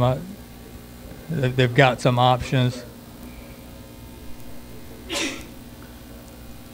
So Manriquez is out there on He's the field. out there It appears that we're going to kick the field goal here. It's going to be about 36 yards. Oh, he seems better now walking. He's still a little gimpy. Yeah, definitely on That's a good sign. That left ankle, like you said, Brian. That's a big man. He is a big dude. I saw what they readjusted the roster. He's tipping 300 pounds right now. Yeah, he's a big boy. He's 3 bills, every bit of it. You're looking. He's pretty solid too. He is solid, and it's just solid kid all around. Yes, he is. Great student, great leader. All right, so what we got here, Brian? Trying to figure out who we've got on the line. Okay, so we've got Osborne in there, and then we've looks like number 63, and 63 Javier is going to be Javier Valle. And boy, what a nice looking kick by Freddie Manriquez for the field goal. So that brings the lead now to 24-6. 8 minutes and 11 seconds remaining here in the third quarter. You got to have a short memory kicking the ball, and he just looked like a seasoned veteran. Just went out there and cranked that thing through. So that's that's a little bit. We're a little downtrodden here with the injury to Jesse West, but our hopes are that he's going to be able to shake that one off and recover. Big game next week versus Braden River, and that's a position a very important left tackle. Left tackle is a critical position for this Tiger offense. Now I wanted to talk, since we're going to do the kick here and we've got DeVito's auto service, I wanted to tell you guys something that was classic. During all of the chaos that has been ensuing around, had the generator for the Tiger Vision trailer, and it was broken. And I think the DeVitos, they do cars, but I mentioned it to John over there, and he says, "Well, bring it over and let's see if we can fix it." And those guys were able to fix the generator. And tonight we are on generator power here at Sarasota High. So tonight a big team member here, the DeVito's auto. Now this is a short kick by Manriquez, going to be fielded at the 3-yard line. That's DeBose. He's trying to get the corner, misses the tackle, and he's middle of the field, and he's out there. And look at Manriquez is trying to cut him off. Manriquez shows good speed. Sidney Pompey on the trail position. He's all the way at the 10-5 touchdown, and that really was. We got a penalty here on the 34-yard line, so let's sort that one out. Boy, some great speed there by number 1 there, and that's Charles Ward making the house call on the kick return. Was that DeBose or Ward on that? Was it Ward? That was Ward. Yeah. So Charles Ward. So it is a personal foul on the Tigers during the return, so that probably be assessed on the kick. I would think so. So it's going to be an extra point opportunity for the Sailors here. So there should be 12 on the board. There's 6 up there now, but I'm sure they're going to adjust that. So 24-12, pending the extra point, which would take that to 13. Well, guys, I mean, there was an obvious push in the back there, and I don't know. Yeah, the coaches were yelling and screaming. I heard the coaches, but it was right in the middle of the play, and how they missed that, I don't know. But regardless, it's a touchdown, and we've got extra point is good, and we've got to come back strong. And answer the call. We can't allow Sarasota to get back into this game, and just like we did in the first half, we got to answer that now. Yes. And we got a field goal out of that last drive, but we've got to score TDs. This is going to be the battles that we're going to be in for the rest of the season. There are no no easy games. There's no teams we're going to run over. It's going to be like this for the rest of the season. Yes, and again, that's because of the changes in the playoff schedule. They're using strength of schedule, and so we dropped Bayshore, we dropped Fort Myers, we pick up a Lake Gibson, and I forget who the other one we added to the program, but it was another 7A school, or no, it was Riverview. I'm sorry, we added Riverview and 6A state runner-up to our schedule, already to one of the toughest districts in 7A across the state of Florida. Yes, so I'm thinking here, there's no reason for Sarasota not to try another onside here. Why not try it again? Because district, you're already hitting, you're going to be kicking from 45. the Palmetto 45, yes. Right? So why not give it a shot? And if you're offside again, or there's a penalty, just boot it. Yeah. Yeah, just a huge event here. So you expect to see some type of onside kick or a pooch. Try to find a dead spot out there and pooch kick this thing. Now we have Fasano creeping up to the middle of the field. Herman White back to the end zone back there in single. And he rips a low line shot, tried to hit one of the linemen there. And Herman White's got it. He's at the 5, the 10, 15, 20. Driving forward, and he's going to be tackled at the stop there at the 21-yard line. So, that was one of those. So the other option, which we didn't, he tried to just drive it off one of the interior linemen, and Osborne and those guys were aware enough to, that's another option that you can do is just blast it in one of the defensive linemen and pick it up. But Brian, we not to be critical, but those personal foul plays are something that we cannot have against Braden River. You can't have those against Venice. You can't make those type of mistakes. We've had 2 already tonight, and we're going to have to clean it up, and we're going to have to make sure that we keep our emotions in check, because we may get out of this tonight, but we got to take every advantage we can against Braden River and Venice. And yeah, they're tightening up on that, and that's something they're really calling this year. Middle screen here that's open, and that is Elijah Davis. Beautiful running, and all the way down to the 44. Great play call there. Really, really nice. We've got to take a look at these teams. We got to exploit those weaknesses that we're seeing on film. We know that these linebackers are not as big and as fast as some of the others that we have faced, and wide open middle screen. That's what we're going to have to do, and not try to get everything back at once. Just methodical, drive down the field, take some time off the clock control, and go. Yes. Eric Porter has moved to left tackle. He's got Teddy Washington over there with him. Nice cut by Johnny Jones. Goodness. Good gracious, and he goes for a 13-yard gain. He's running lights out tonight. Very impressed with his gameplay tonight. Yeah, it's good to see Johnny back. He was looking a little gimpy off that after that last drive. I thought maybe he tweaked his knee or something. But we talked about it before, Johnny's one of those running backs, and EJ too, they just get stronger and stronger and stronger, buddy. And they will wear you down and they will hit you. And pounding the right side of the line over there with Gullett and Ingram. And Marino has this one, fakes the handoff, rolls to the right, looked for the tight end. Now he throws it deep to Spicer, and it's overthrown. Good coverage over there. So they've got a spy on. They do. Yeah, they've got. They do. Spicer's being double covered all night long. And quite honestly, it's good that Anthony overthrew that play, because that would have been a pick. But now Anthony's got to understand that we talked about how he's good at reading defenses. So you've got to acknowledge. All right, so they're covering him up, all right? So they've got a spy on him. He's going to be double covered. So, all right, we've got single coverage over here. We got Jonte, we got Kobe. We've got a slew of receivers that are getting open. So let's take our focus off Spicer right now and hit these receivers. Yeah, if they want to spy and double team and whatever, that's fine. But we have plenty of weapons. We've got David Burston over here. I mean, we've got some playmakers. Yeah, and they have made plays tonight.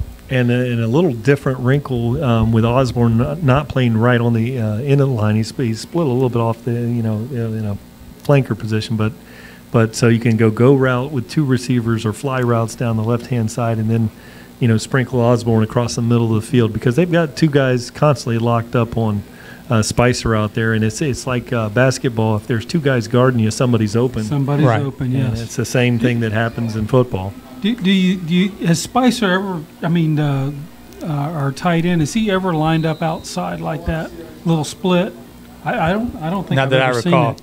Not that far outside, but he's Yeah. Here's Jonte around the edge. Jonte goes for the 40, and wow, just a play that you didn't think was going to go for much, and he reminds me of Adams that we used to have, but that's the quickness on the jet sweep. That there looked like there was absolutely no corner there, no way that was going to be a gain, and a big gain on the play. He's moving at a different speed than everybody else. He's our answer to the Beatty boys. Oh, now Pretty look much, at yeah. here. That's- yeah. Look at the Go coverage right on here. Jonte Go right there, now. right there. So we've got that two on each side, and now nice cut, Johnny Jones. First down, Johnny Jones. big third down play there. Boy, Got an injury, Sarasota. Big number 52 over there. He hopped up, Abraham, but he's going to yeah. have to come out. No, they're going to let him play. so that's DeBose that's just checked out of the game there for Sarasota. Palmetto with Marino in the shotgun. And rolls to the right, rolls the right, and he's being tackled there, and it's going to be about a half-yard loss on the play. That'll bring up a 2nd and 11. I really think if we just quick passes, Brian, just quick low out passes. I mean, we've got the speed to get around these linebackers. They're doing a good job covering anything downfield. I'm very impressed tonight with the DBs for Sarasota. They're doing a great job, and we've got to spread this thing out and just hit those. I don't think we've even hit a slant, maybe one slant all night. Mm-hmm. And Javier Valle is at left guard over there. They moved Porter to left tackle. Derek Marino in the slot. And Big Burston out here far wide. And there's going to be a holding call in the middle of the line there, so that's going to back them up. So that would interesting call here. I'm sure that the Sarasota defense is going to accept the penalty. Marino is not a bad runner. This is really the first I've really seen that they've let him run the ball. I've missed a couple of games, but impressed. He took that hard up the middle and has had a couple of other good runs this evening. It's good to have that balance. That helps keep the defense in check. Yeah, we've had some key penalties here tonight, especially in the second half, that really have pushed us back. Now we're looking at a 2nd and 11, and It's 20-something now. So we have Derek Marino 21 out here maybe. wide, along with we have LeJonte Wester in the slot. Marino looking, he's got single coverage there, beautiful throw, and it's caught there, and that would be number 28, That's which Kobe. is Kobe Kobe Mays. Kobe Mays, just a sophomore, great hands. We haven't thrown to him too much here this year, but he is a threat. He is a weapon, and as soon as Anthony finds that out, I think that he can really do us a lot of good here the rest of the season. He's quick. You don't realize how quick he really is. And a good size. Kobe Mays is out there wide to the right this time. Wester is over here with Burston. And, boy, they're playing tight on Wester. Now another great route there by Mays. And there's a it's really out of control. come on, to be that's honest with you. ridiculous. That's ridiculous. I don't know how you can hold on that short of a Kobe, there's a great catch for Kobe. Goes down on one knee to grab it. I don't know what's going on because we're focused on the play. I don't know what's going on with the O-line here. And I think they called that one on Matthews over there based on his reaction over there, and I don't think he thought he was guilty on that. Again, The thing is, they haven't really been getting pressure on Marino. No. He's had plenty of time to throw the ball. no, and you're not seeing the arms extended and the shoulder pads, the jerseys coming over the. You're not seeing the typical obvious holding that is occurring. I didn't see it. no, and let's be honest. We know that offensive linemen are holding every single play. Sure. From Pop Warner all the way to the NFL. I mean, but there's nothing egregious here. There's nothing so bad that it sticks out. I think you got to, as a referee, you got to understand that, and that had nothing to do with the play. He wasn't getting through. No, not even close. Not. So here we go, and we've got now it is third down and about 29 yards away. One single over here, Kobe Mays looking sharp tonight. And in motion, look, and the snap was a little early, picked up by Johnny Jones, makes something positive out of the play. And so we're going to bring up a punting formation here for the Tigers. So two things there. We a critical play that took us out of a third and short situation, took us out of field goal range. And now we're going to punt the ball back to Sarasota. And, we really offensively have looked sloppy here on 2 drives in the second half, and some really, serious mental mistakes that we don't need to make. And it's down. The ball's on the ground. It's a scramble. Looks like he did control that, so they're going to have the ball at the looks like the 25-yard line. Good coverage by our coverage team on that punt. They were right there. He was just a little bit closer to the ball. Yeah, these mental and penalties. The other all 6 district teams are playing tonight in 3 games, and Braden River and Venice. It was 21-21 at halftime at that game. Had 540 yards of total offense in a high school game in the first half. They're just running up and down the field on each other. So you can't, like Rick, you can't have these penalties and expect to be able to play with those teams. Julian Copo is in there in the H-back position. They handed a ball off to Beatty, faked it. Now they throw busted coverage again. And that is going to be DeBose taking it down. You got to tackle that young man. Missed tackle, and he's going for a touchdown. So, again, Beatty rolling to the right. We break, and the corner comes up. Coming up to support the tackle. Ball's thrown over the top. Easy play. Missed tackle. Touchdown. And the DeBose boy, I was talking to the Sarasota Boosters. He is part of that DuBose family. 3 of them that played for the Gators. I remember Jimmy DuBose. Right. And then there was 2 others. Two of them ended up playing in the National Football League. So that boy's got some good genes, and he has burned us twice tonight. Well, let me tell you something. That is nothing but a wheel route. And he's coming out, and we are not picking him up. And that wasn't even a good throw. The quarterback's under pressure. He still gets the ball out wide open. Missed tackle. If you have a DB on him, that's an interception.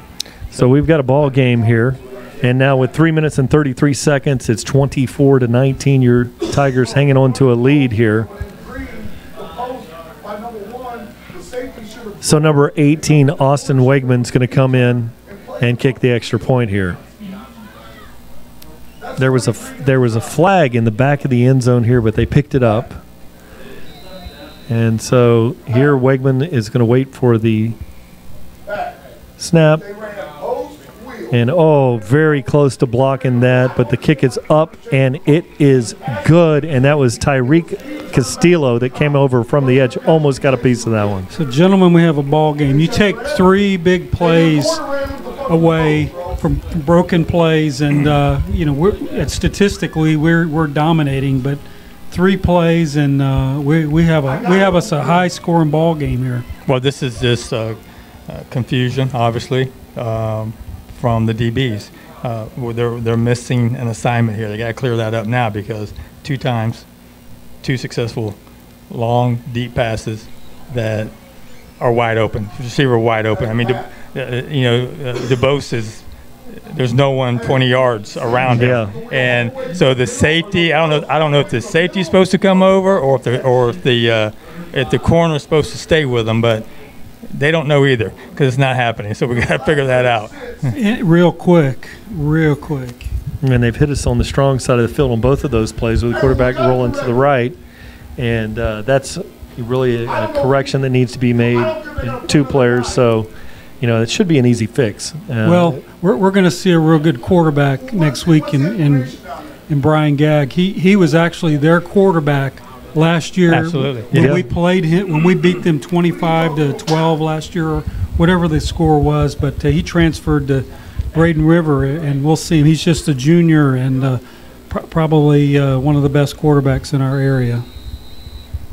So Keandre Collins is kicking this one off for Sarasota from the 25. So there was a penalty before the extra point. Herman White's got it at the 30-yard line, looking for a block. Boy, is he running tonight, and he's up to the 50, 45. No, that's illegal block.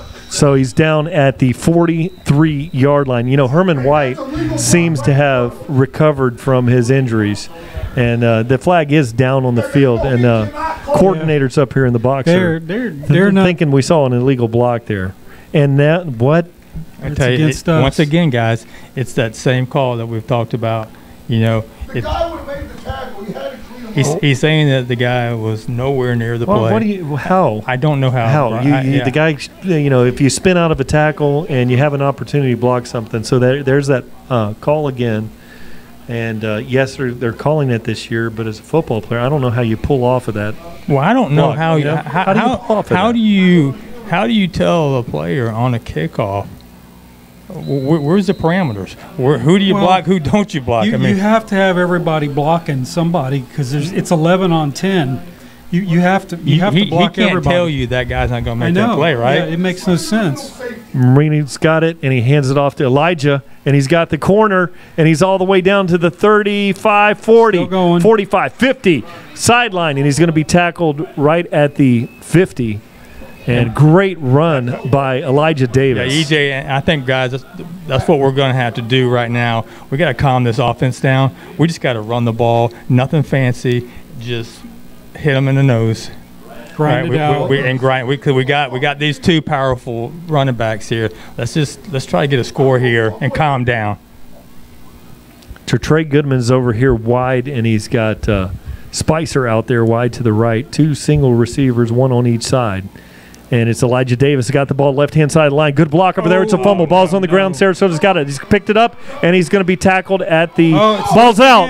And so Sarasota's got the ball at the 34-yard line. So two fumbles on the play. First from Elijah Davis, and then the defender picked it up, thinking he had a pick six. Good hustle play by a receiver coming back, stripped the ball. But Sarasota's got it now at the 33-yard line.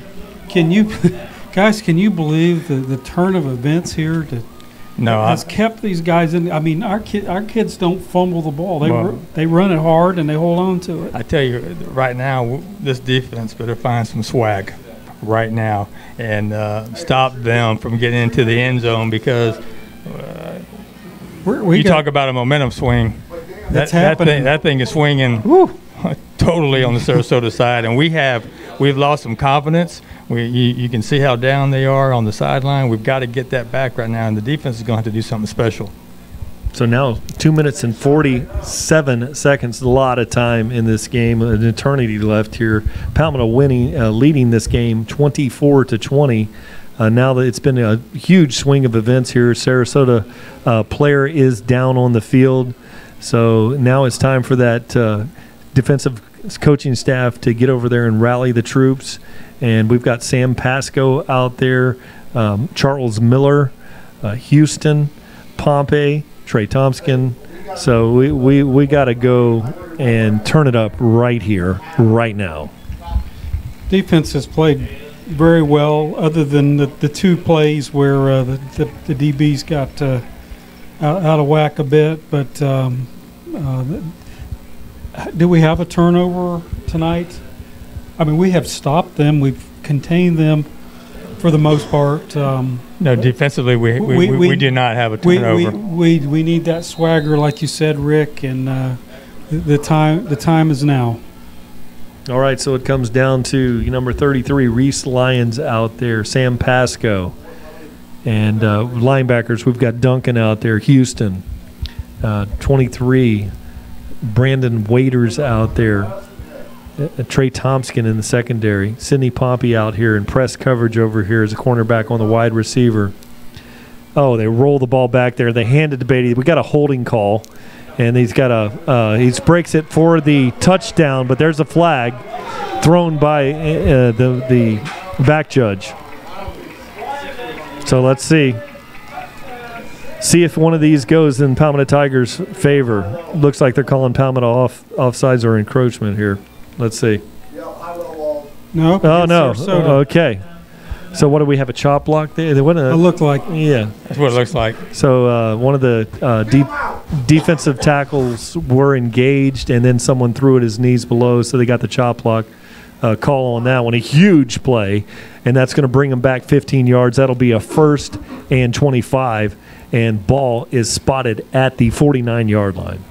But see, Coochie's has got to be fuming on the sideline because even though we have a penalty that brought that touchdown back, I mean, once again, poor tackling, out of position. We just could not get him down, and we got lucky once again that was called back. But we're just not we're not moving the way this defense. We're not filling the gaps the way we normally do. I don't know what's going on. Press coverage over here by Sidney Pompey on DeBose. And now they're bringing them, and everybody's there. And the ball's out, and it's down at the 41-yard. The ball's up, and it's going to be Trey Thompson. He's picking it up. He's at the 20, the 15, the 10, 5, 4, 3, 2, 1. Touchdown, Trey. See what speed does? That's what speed does. Now confidence hopefully will be brought back to the offense, and the defense can come back out here and get another stop, and let's go, because that right there. Okay. That's just what the doctor ordered. The D coordinators are right with us. We can hear what's going on there. It looked like we rolled into kind of a bear look. Guys came clean through the gaps, and, it was a jailbreak across the line of scrimmage. And really heads-up play by Trey Thompson, picking that ball up and taking it to the end zone. So huge play for the Palmetto Tigers, 30-20 lead here. And are going to extend this out. 2 minutes and 21 seconds remaining here in the third quarter. What an exciting play, guys. No, outstanding, because that's what we're talking about. The defense was flat, and they just got scored on. Right, so they're came flat. back. And that whatever happened, it jarred them, and they got back to Tiger football here, and now they got to come back and do it again, because they're going to get the ball back. Sarasota, we're going to go for 2 here. Marino looks, nice route. Touchdown or 2-point conversion there. That was like stealing. That was easy. And that was so easy. And that's Trey Goodman over there. And it looked like a little combination route over and under. That was money. I don't know if we caught him flat-footed there, thinking that we were lining up for the extra point. You're up by 10 or 11. I don't have the official chart in front of me, but I don't know if it makes a difference if it's 10, 11, or 12. But, I think that probably helped. And, it was like taking candy. Yeah, stealing it. Easy pickings there. Mm-hmm. So good play by the Palmetto offensive unit there. And that could be a big one, 12 points there. Yeah, I agree, Brian. And now what you've done, now you see Sarasota on the sideline. They're flat. They are dejected. They're upset. So we don't want them to come back into the game. Don't let them back into the game. Now you need to come right back here again, and you need to put that pressure on them and get the ball back. So the first thing, let's kick it in the end zone and eliminate that threat. Well, Lester Johnson's out there to kick this one. Defensive tackle, standout, Lester Johnson, D-end, is there to kick the ball off. We saw him punt a little bit at Lake Gibson last week, and so this would be the first we've seen of Lester Johnson kicking off the tee. So this is interesting here. So you rarely have a 6-foot, 265-pound kicker, and he almost missed that one. Ball's down. No, went out of bounds. Oh, it did go out of bounds. Boy, had a chance to field that one. Do we have any idea what just happened? I don't know why they put him in to kick the ball. I am trying to guess that from Enriquez must have an injury. Going for 2. Okay, that makes sense. Yeah, that makes sense. He must have tweaked something. Yeah, so that now there you go. Because I was thinking about the 2-point conversion. I think it doesn't really matter. Yeah, you really start to do that in the fourth quarter, and I didn't think that was generally the time to go for 2. there, and now it does make sense. So And our sophomore kicker played JV last night, so he's not here tonight. And he did a fine job with extra points in the Lake Gibson game. Yeah, so he got the ball up early, and that's number 42, and he did a great job. And so, yeah, that explains things. Now we have Rumpf out here wide at DN. Palmetto Tiger defense, 2 receivers out here to the right. Tried to draw us offside, didn't bite. And now we're bringing everybody. And there you go. That's Houston, and he throws it out of bounds, and that's going to be that's going to be grounding. He just threw it to our sideline, threw it to Chris Atkinson over there. Yeah, he was inside the tackle box there, didn't get it down past the marker, so that's intentional grounding there on Brian Beatty, or Tommy Beatty. Yep, lost it down. And this is what we're going to have to do defensively. We have got to put pressure on them. We've got to get every play. we got. I mean, this is not a big offensive line here. And, no, we dominate both sides as far as size, quickness, and. Well, we got big number 99 in there, our sophomore. Yes, Wyatt, Matthew Wyatt. Matthew Wyatt. I guarantee you, he gets a QB sack before tonight's over. He had 2 last week against Lake Gibson. So he's now they have their throwing quarterback that's coming in, and that's going to be Vincent Parisi. Looks like your prototypical quarterback, 6'4", and use the speed here. And he hands the ball off there, and a great play there. What was that? There we go. There's flag. Matty Wyatt. There's another flag. What is going on after the here? play? After the play. Is that going to be? What's that going to be on Wyatt getting in the backfield too fast, or what do we got there? Matthew Wyatt came across there. Hey, here we go. Away from the play one more time. We cannot. I'm trying to sort out and pick some of these up. I'll have to watch it on Tiger Vision, as I review the game. But I didn't see anything away from the play there where anybody was doing anything than playing football. Am I wrong on that? Brian, I'm speechless, man. I really don't know what to tell you. I'm trying to pick up on something here. There was a lot of penalties in the Riverview game. Yes, there was. Is this the same? No, they were holding. I think they were a lot of legit holding penalties. Right. These. This is. We had none of these personal fouls and, I guess, illegal touching. If someone's 5 yards from the ball, don't touch them. I guess that's the new rule, right? I'm at a loss. I'm not. I'll have to rewind and watch this because I haven't seen it. I'm at a loss for words. I haven't seen this penalty called, and maybe some of our Tiger Vision fans can text us and let us know what's going on there and where the call is coming from. So 3rd down, and it is going to be 14 yards for the first down. And now that Beatty's back in the backfield, he's going to roll to the right and just throws it up there, a prayer. Nobody out there, so that's going to be 4th and 14. I was just making sure that no one got a illegal touching.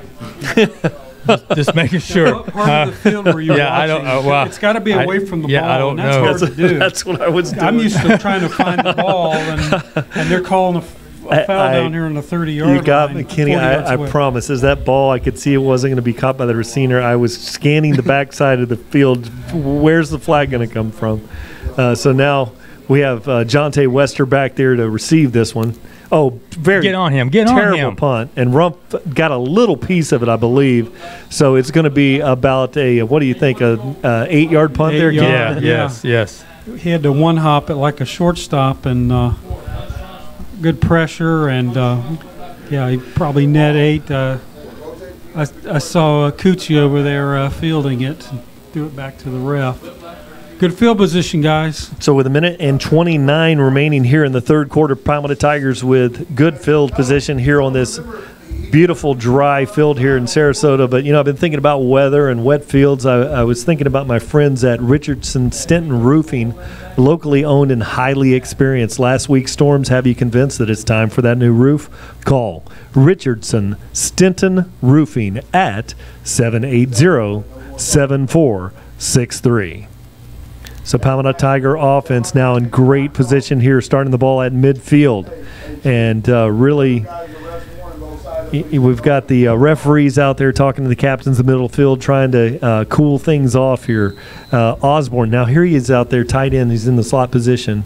And, look at the corner playing soft. So Marino's got that, hands the ball off there to the back, and he's going to go for about a 4-yard gain on the play.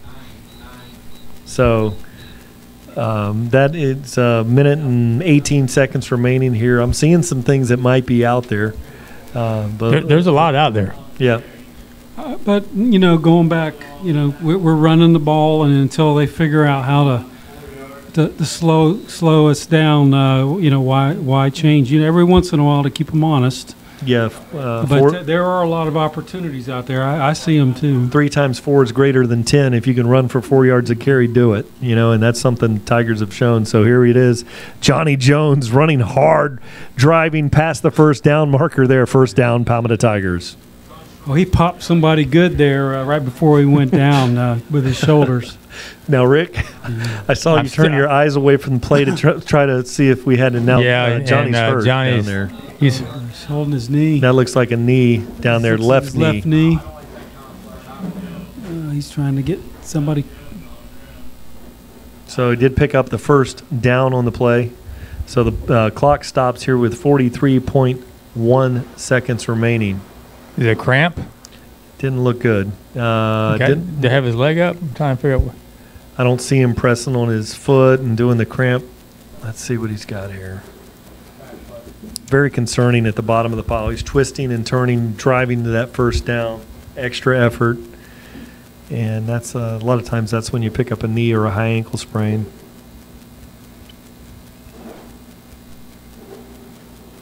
So we come to a stop of play here in this game. And during this very weird football season that we have going here, Johnny Jones is down on the field, and we're probably going to have.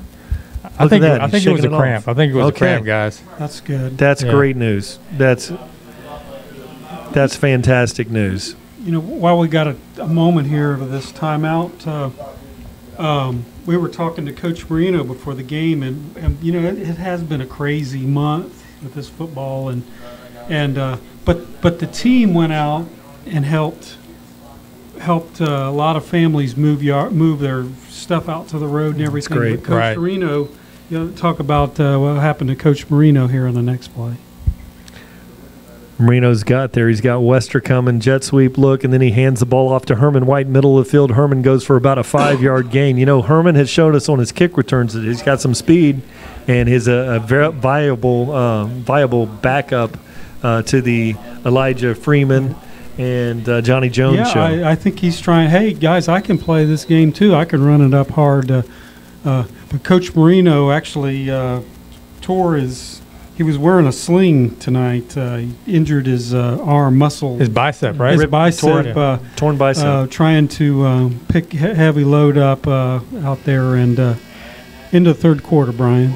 Into the third quarter here, Johnson in Atlanta. I hope you get the stats to us here pretty soon from our studio in Atlanta, Georgia. But 12 minutes on the clock here. And, I look at this point from this vantage point in the game, guys. I think that this is one where you might want to just run and let the clock run. We've already Jesse West has checked out of the game, our starting left tackle.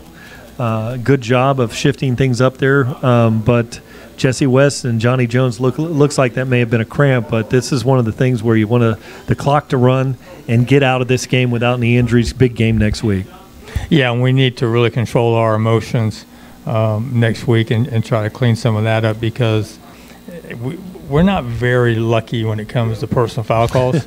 It always seems to be against us. We always seem to be the one getting caught, and we really need to take advantage of every opportunity we have in that Braden River game, and we just can't keep stubbing our toe here when we get a nice run, a nice play, and we end up going back 10, 15 yards. We just really got to preach that, and I know Coach Marino will preach that all week, even if he is in a sling.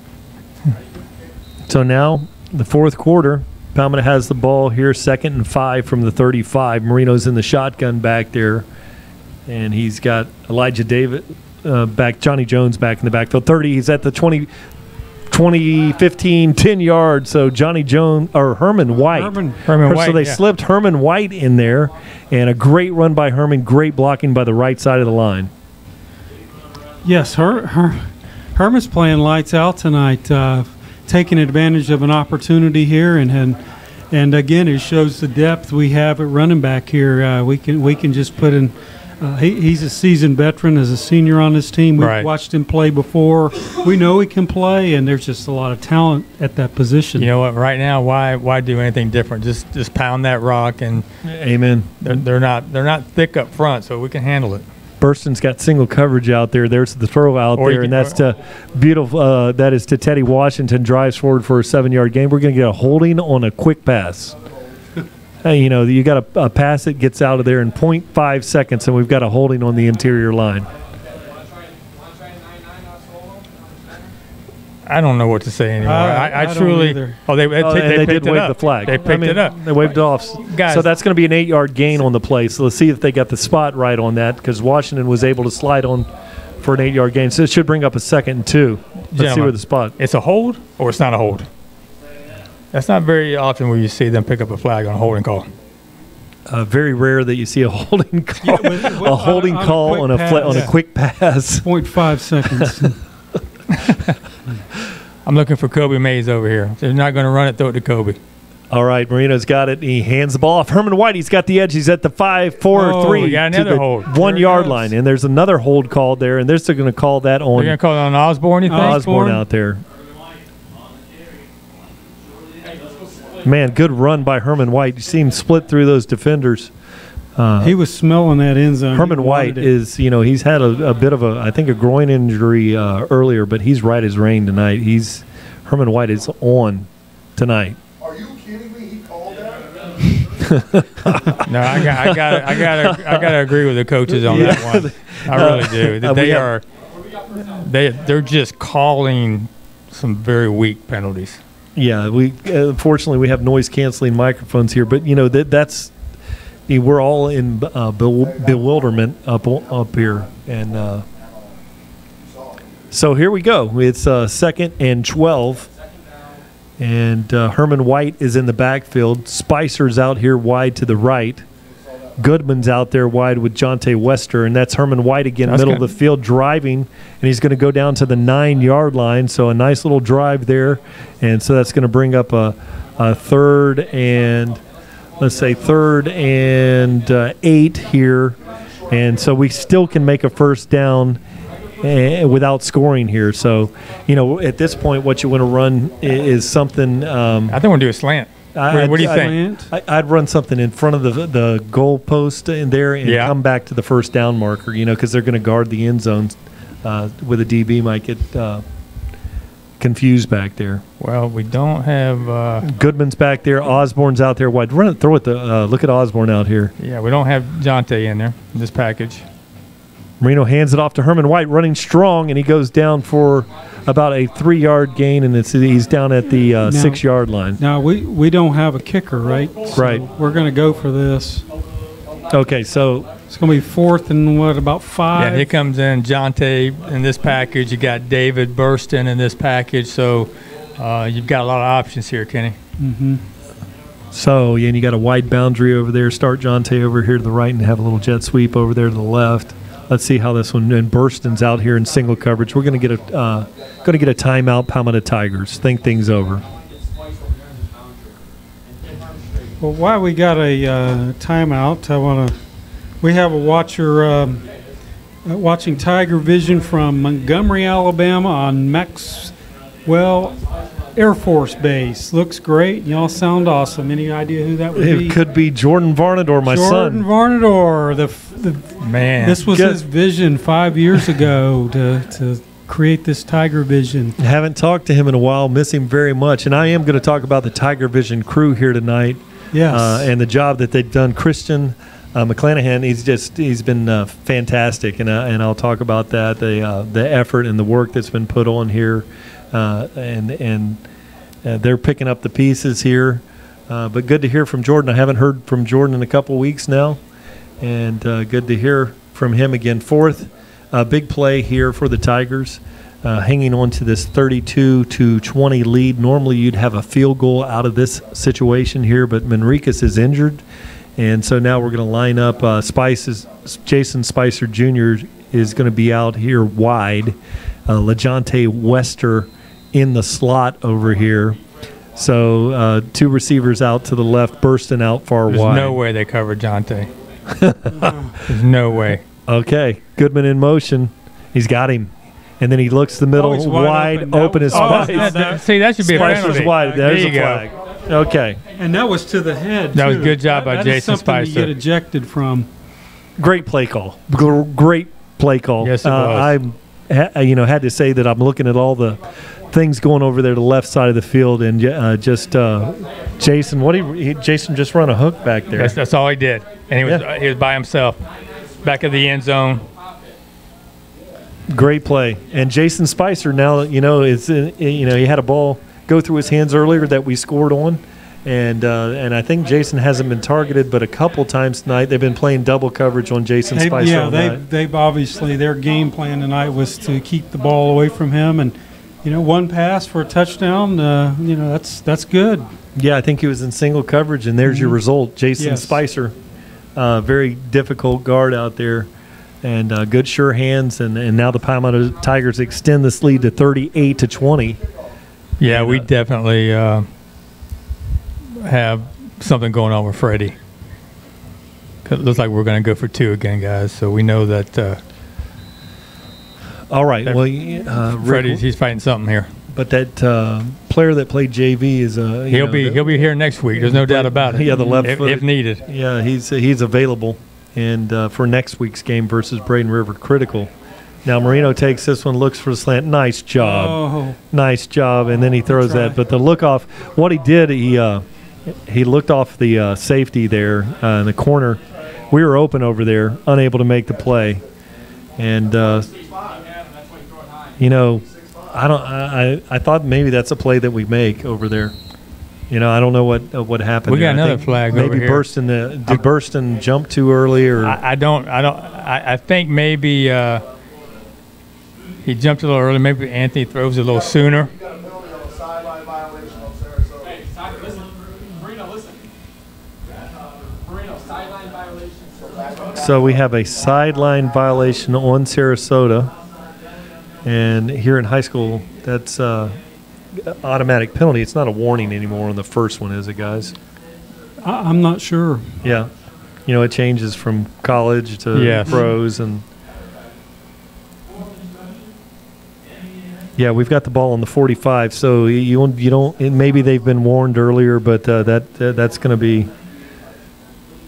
And Derek Marino, wide receiver, Derek, is going to go out there and kick this one from the 45. See how versatile he is. Why not? So 38-20. 9:16 remaining here in the fourth quarter. Now, Derek, he's a riot now. When you're around him during practice, he's quite the character. So Derek Marino is approaching this kick, and it's a good kick, and it's into the end zone. So Marino, he's got a touchback. So watch it now. You're going to call for celebration. Yeah, you can't do that. You can't put your hands up. Can't put your hands up. No. Okay, I'm checking. Quick update, guys. Braden River 35, Venice 35 in the fourth quarter. That was 3 minutes what a ago. game that is! And that's something we'd really like to happen. A close, they need to have tough, 4 or 5 overtimes tonight to go along with that. So now it's time for the Palmetto Tiger defense. I wanted to take this opportunity to thank the guys, the Tiger Vision crew in the production trailer out there. The director tonight, Christian McClanahan. Audio is Nick Batchelder. And switching the cameras is Chris Bussell out there. Camera crew includes Bart Hoopengarner and Mike Delaney tonight. Now he's got this one. Beatty throws just a good coverage by Pompey there. Was able to get inside of the receiver there. So it's going to be 2nd and 10.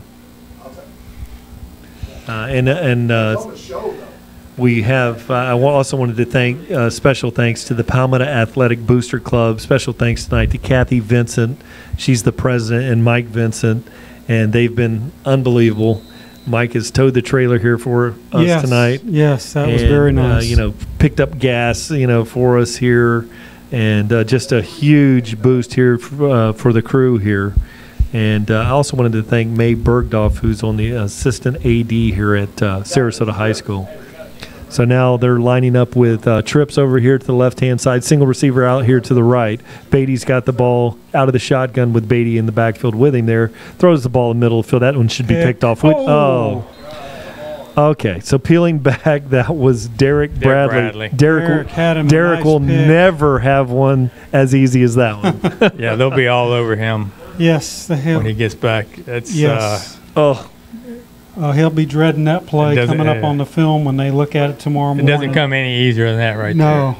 I think he was, torn whether he should call a fair catch on that one. Or yeah. He'll never get an easier That's one where they rewinded about 7 or 8 times showing him dropping it. Great. They were where they were supposed to be, and that was the good thing. Hey, widen Charles out just a little bit. All right, 3 receivers out here to the left, 1 single receiver out here to the right. Snap, good throw out there, and that's to the dynamic receiver. And he goes out there, shakes tackles, and he's all the way down to the 40 looking for a block. And really, a good play by the receiver there, but lack of tackling there by the defense. Charles Ward out there makes a great play. That's a good name. Charlie Ward. Yeah. Charlie Ward. Remember that name? Going back a little way. Basketball in the NBA. Yeah, I remember. He was FSU standout. Pretty good football player. Yeah, he was a basketball player, right? Yeah, he was the quarterback for Seminoles. Yeah, he played in the NBA. Yes, he did. He was that good of an athlete. That's right. Got him a Heisman Trophy, too. He's a little early on the quarterback scene with being a mobile quarterback. He was really good. Yes, he was. He was really good. I watched him play. Yes, he was a good one. And he was a good quarterback.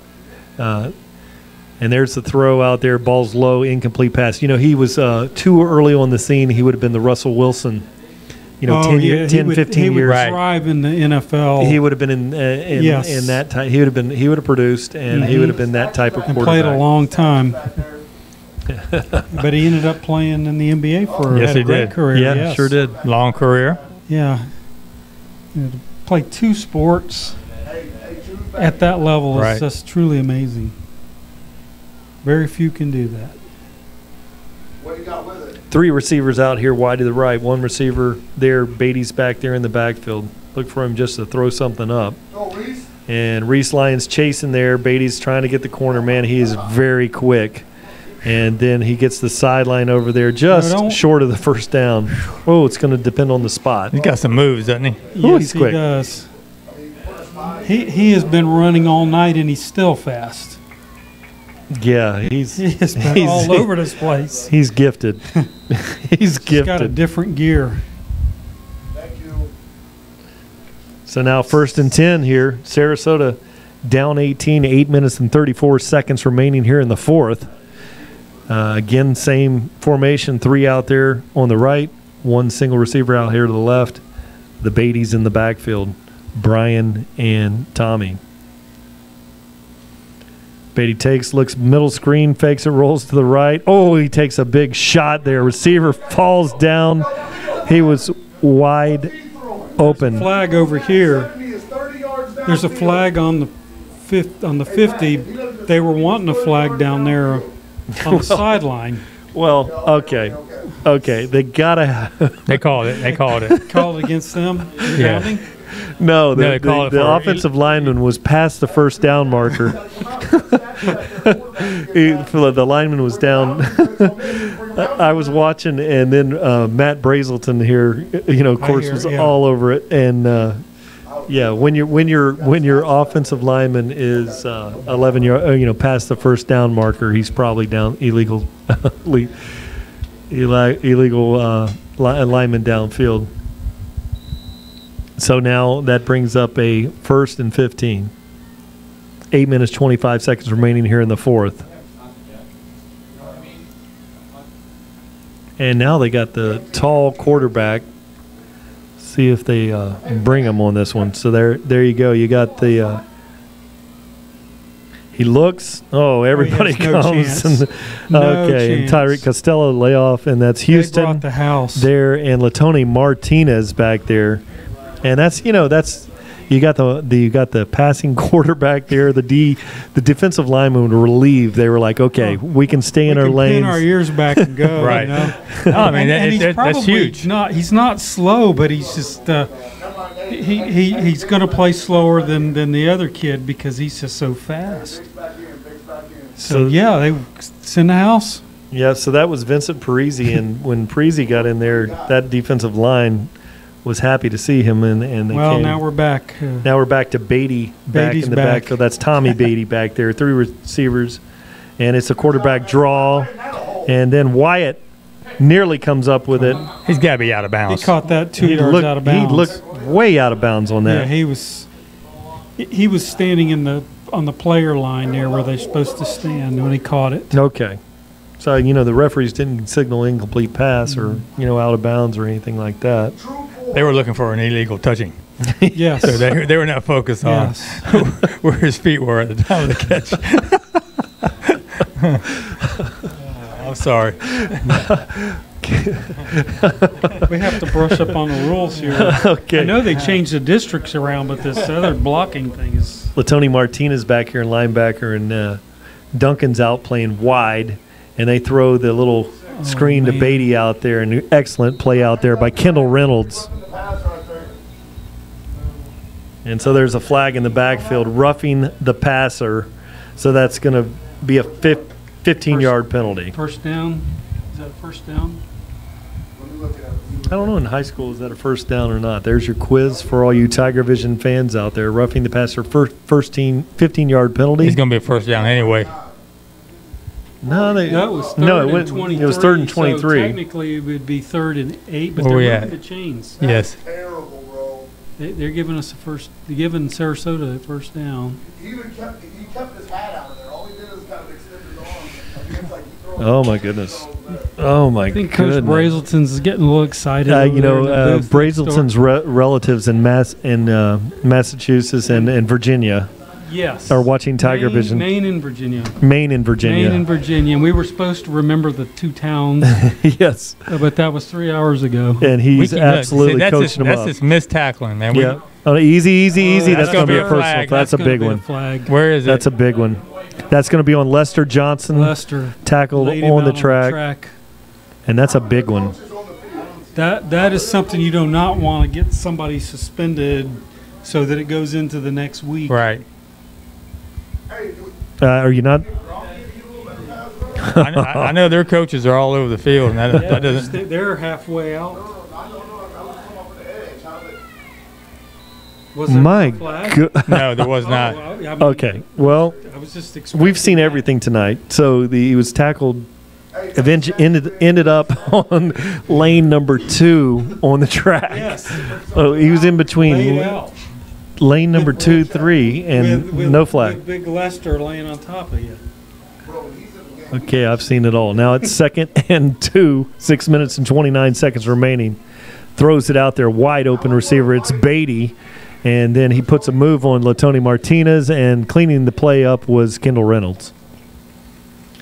So that's going to be a Great first job down. by the corners and defensive players out there keeping him from going outside and forcing him back up. Ken, that was a good job by Kendall Reynolds. He's a sophomore too. He came off that freshman team, and That's he's going to amazing. be around for a couple more years. But Kendall has really turned out to be a great linebacker. He's still trying to learn the scheme at the varsity level. He played that very well. I was very impressed with that. Now, during the break, I wanted to talk about one of our fine sponsors here, which would be Remedy Employer Services, our favorite local PEO, providing payroll services, benefits, and so much more. And also, I wanted to mention Boyd Insurance and Investment Services, winner of the People's Choice Best Insurance Agency in Manatee County Award, providing the coverage you need and a name you can trust, serving Manatee County since 1974. Boyd Insurance and Financial Services. Really, this is time for the Tiger D to come rise one more time to the occasion here, 38-20, 18-point lead, 6 minutes and 19 seconds remaining. And that's going to be Tommy Beatty, and he's got his brother in the backfield there, Brian Beatty, and 2 receivers on both sides. Talking things over. Tommy Beatty out of the shotgun, takes the snap, hands the ball off to Brian Beatty, tackled there immediately by Andrew Duncan. So that's going to be a loss of about a yard on the play. Great tackle. Great tackle. He looked like he just had enough of this, and let's just finish these guys off and go home. I'm surprised they didn't get a penalty for tackling him too hard. Yeah. That was a hard tackle. It was. I guess you can still do that. It's one of those nights. It's good to be back watching some football here. Tommy Beatty's in the backfield with Brian Beatty. This time he looks out there at center of the field, steps up, and there's a pick. What a pick. Nice he dropped it. So that was number 11. Who now back there on the back side of the defense there. The ball was right in his hands. That was Trey Thompson. Tell them they're going to call it on us. They call it on them, man. They're holding inside.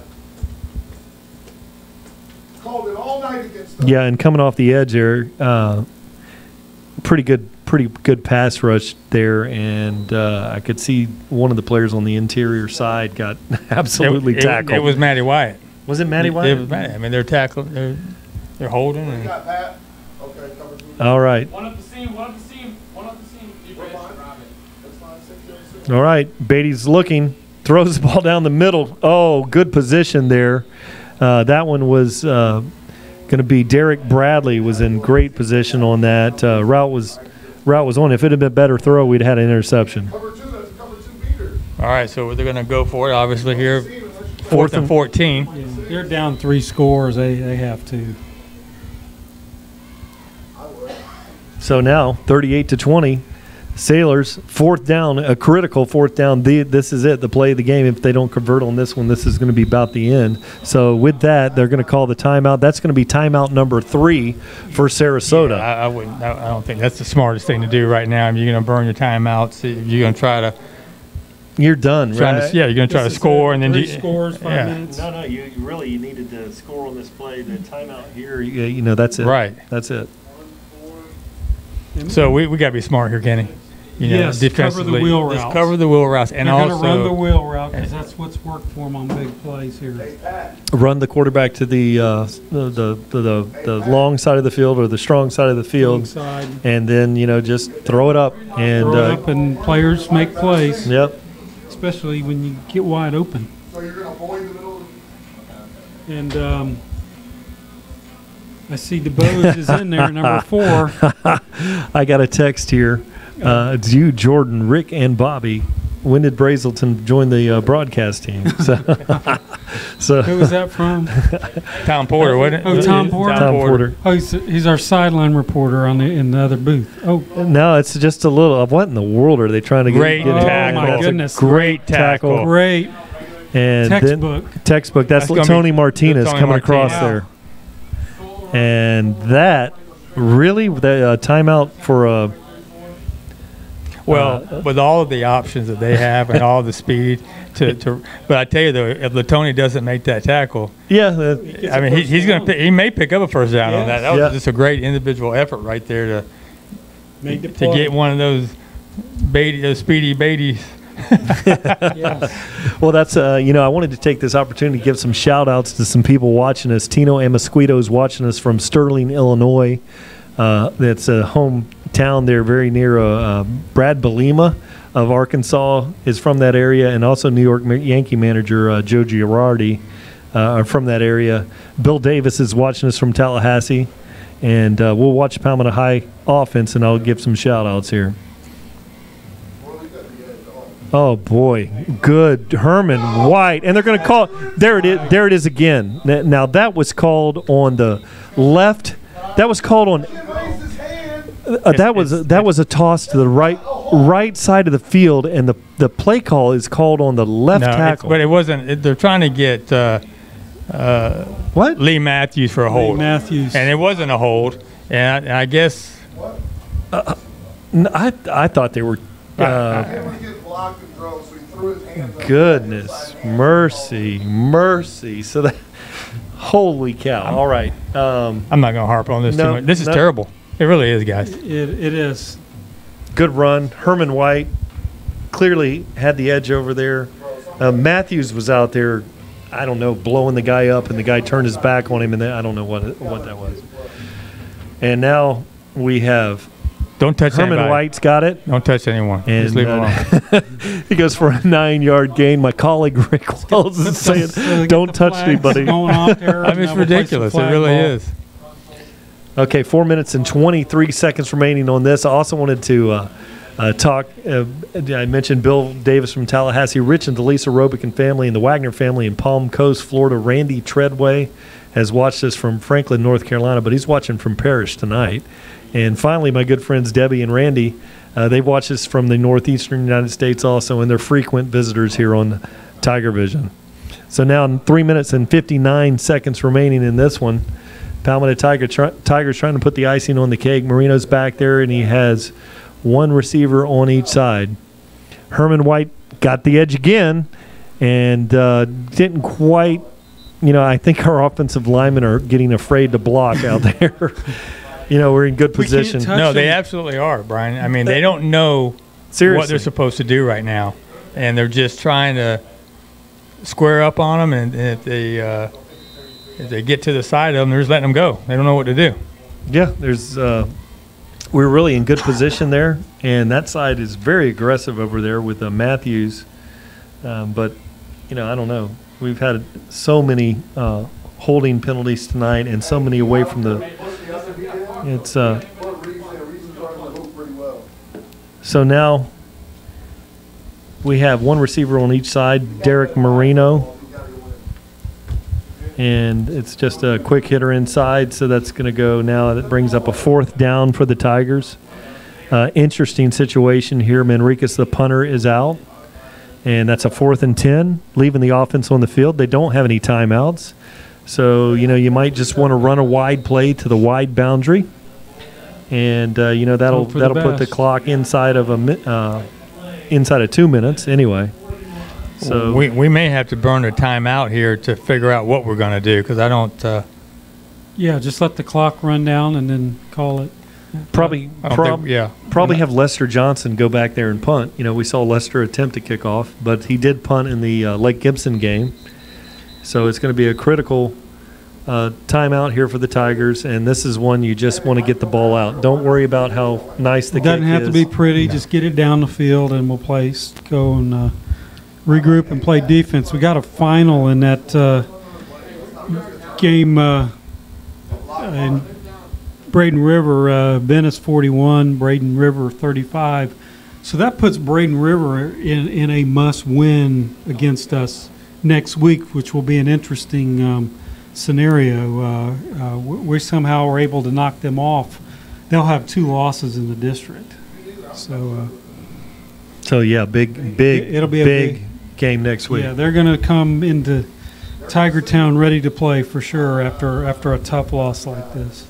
Yeah, and they had that game against Manatee that was canceled. Yes. So I don't know. They've only played one. This was their second game. Right. And they took Venice down to the wire. Big game next week.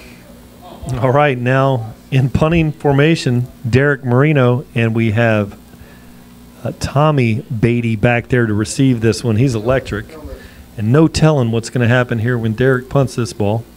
2 minutes and 15 seconds. Good snap. Runs to the right, and he keeps it, and he takes a big hit there. Runs wide, takes some time off the clock, so that's going to take the clock down to 2:08. And so Sarasota is going to get the ball with 2 minutes and 8 seconds. That was an interesting call. Mm-hmm. You put your starting quarterback. No, that was Derek. It That was was a Derek. receiver. Oh, Derek. Yeah. okay. Yes. Yes, that's right. They are twins, though. They are twins. So I remember I when can they came in and got their license. Oh, my goodness. They are a handful. Great kids. Great kids. All right, so here's what we've got. We've got Tommy Beatty in the backfield with Brian Beatty. two receivers on both sides. He's going to drop back, and he'll either quarterback keep, draw, or he throws a slant way behind the receiver, so that brings up a 2nd and 10 here. And he looks a little gimpy there, Tommy Beatty. Looks a little like maybe he tweaked an ankle earlier. He was down. He was out for a couple of plays, but there wasn't a lot of velocity. Not a lot of push off of that back foot, Kenny. Yes. So the clock did stop with the incomplete pass. 2 minutes and 4 seconds remaining in this one. Tommy Beatty hands the ball off there, and that's going to be Charles Ward. Oh, he's got some shake. My goodness. But cleaning up was Rump. William Rump was back there to clean it up. But I tell you what, Charles Ward, he's a player. You know, this Sarasota team, they've got some playmakers. You know, we again and again, week after week, even when it seems like we're going to dominate a football game, there's some skilled players on these teams that have been giving us some trouble.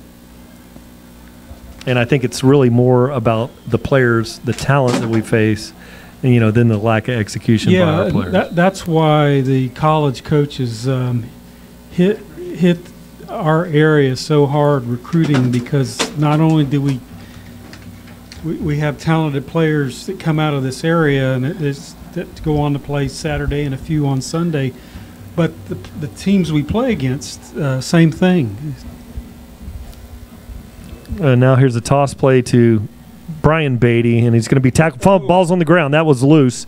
Tried to scoop and score there was Pompey. Flag is on the play. There may have been. I'm going to go with there was a personal foul away from the play. Let's see. The referees are sorting that one out. Fumble was forced.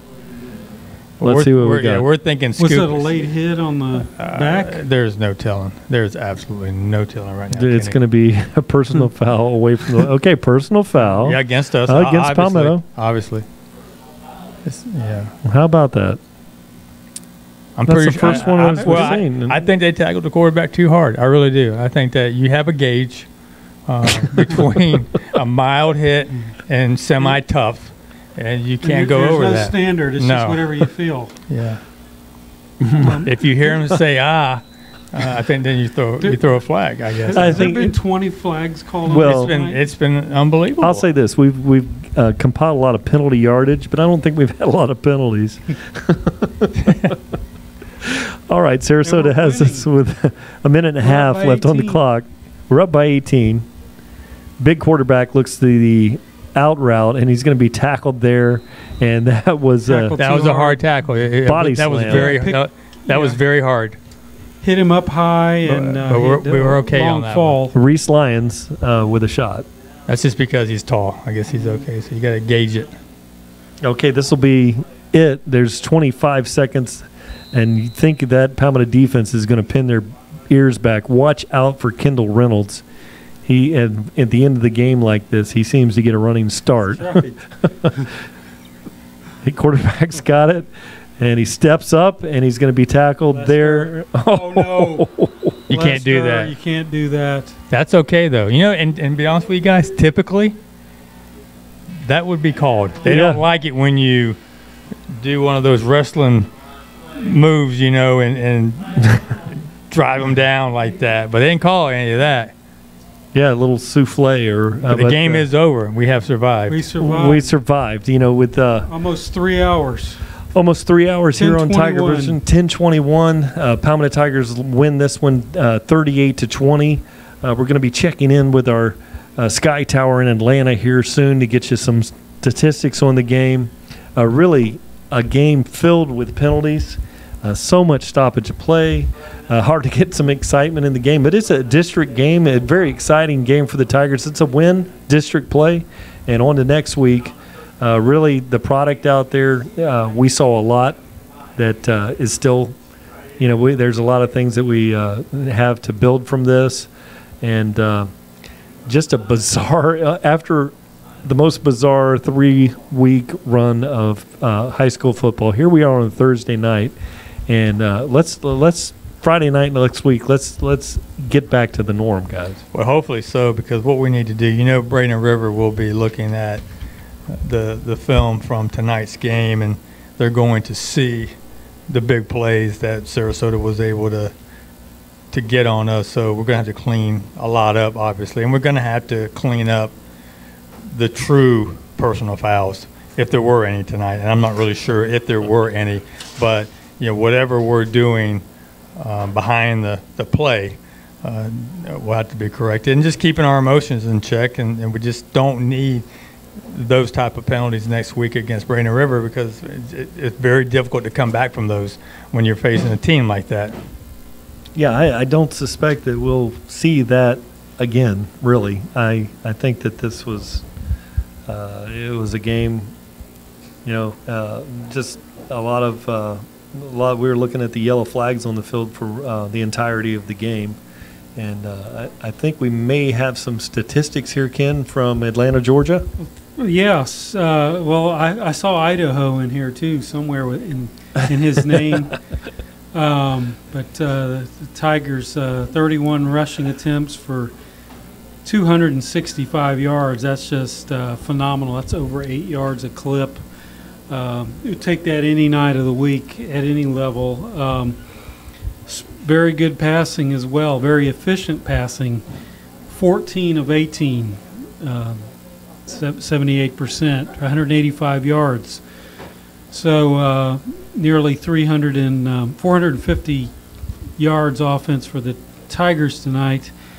For the Sailors, 25 runs for, believe it or not, just 38 yards. A lot of running east and west versus the north and south, and just 6 of 18 passing for 183 yards. So we doubled their offense basically tonight, but the score kind of reflects that. But their 3 quick scores were the things that we'll remember and have to learn from as we've talked about tonight. We've got a lot of things to clean up. I'm concerned with Jesse West and our kicker not finishing the game. We need them desperately next week. John Bembry did not play tonight. He's a force on that defensive line, and and Braden River is going to come hungry into Tigertown next week. Yeah, you know what? We're going to wrap it up here, but I just want to say this, that these kids are an outstanding group of young men, and I've seen them in practice, and I have seen them grow, and I've seen them react to the coaching that's taking place out there each and every day. So I know that they will learn, and they will get better, and they will be ready Friday night against Braden River. And we just need to continue to improve as the season goes on. So I'm looking forward to a big game. I'm looking forward to a huge running game, and I think that EJ and Johnny are going to be crucial next Friday night. Brian? Well, guys, let's wrap this one up, and I wanted to again thank the #1 internet fan base in the world. That is our Palmetto Tiger Vision fans. And tonight's final score, your Palmetto High Tigers 38, the Sarasota Sailors 20. Be sure to join us again next Friday night, October the 6th at 7:15 p.m. as we face Braden River High School at home in very important district play at Harley Stadium, the Paradise, the Jungle in Palmetto. My broadcast partners, Mr. Rick Wells, Ken Burton Jr., and I, along with the production staff of Tiger Vision via PalmettoHighSports.com, wish you a very safe weekend. Go Tigers.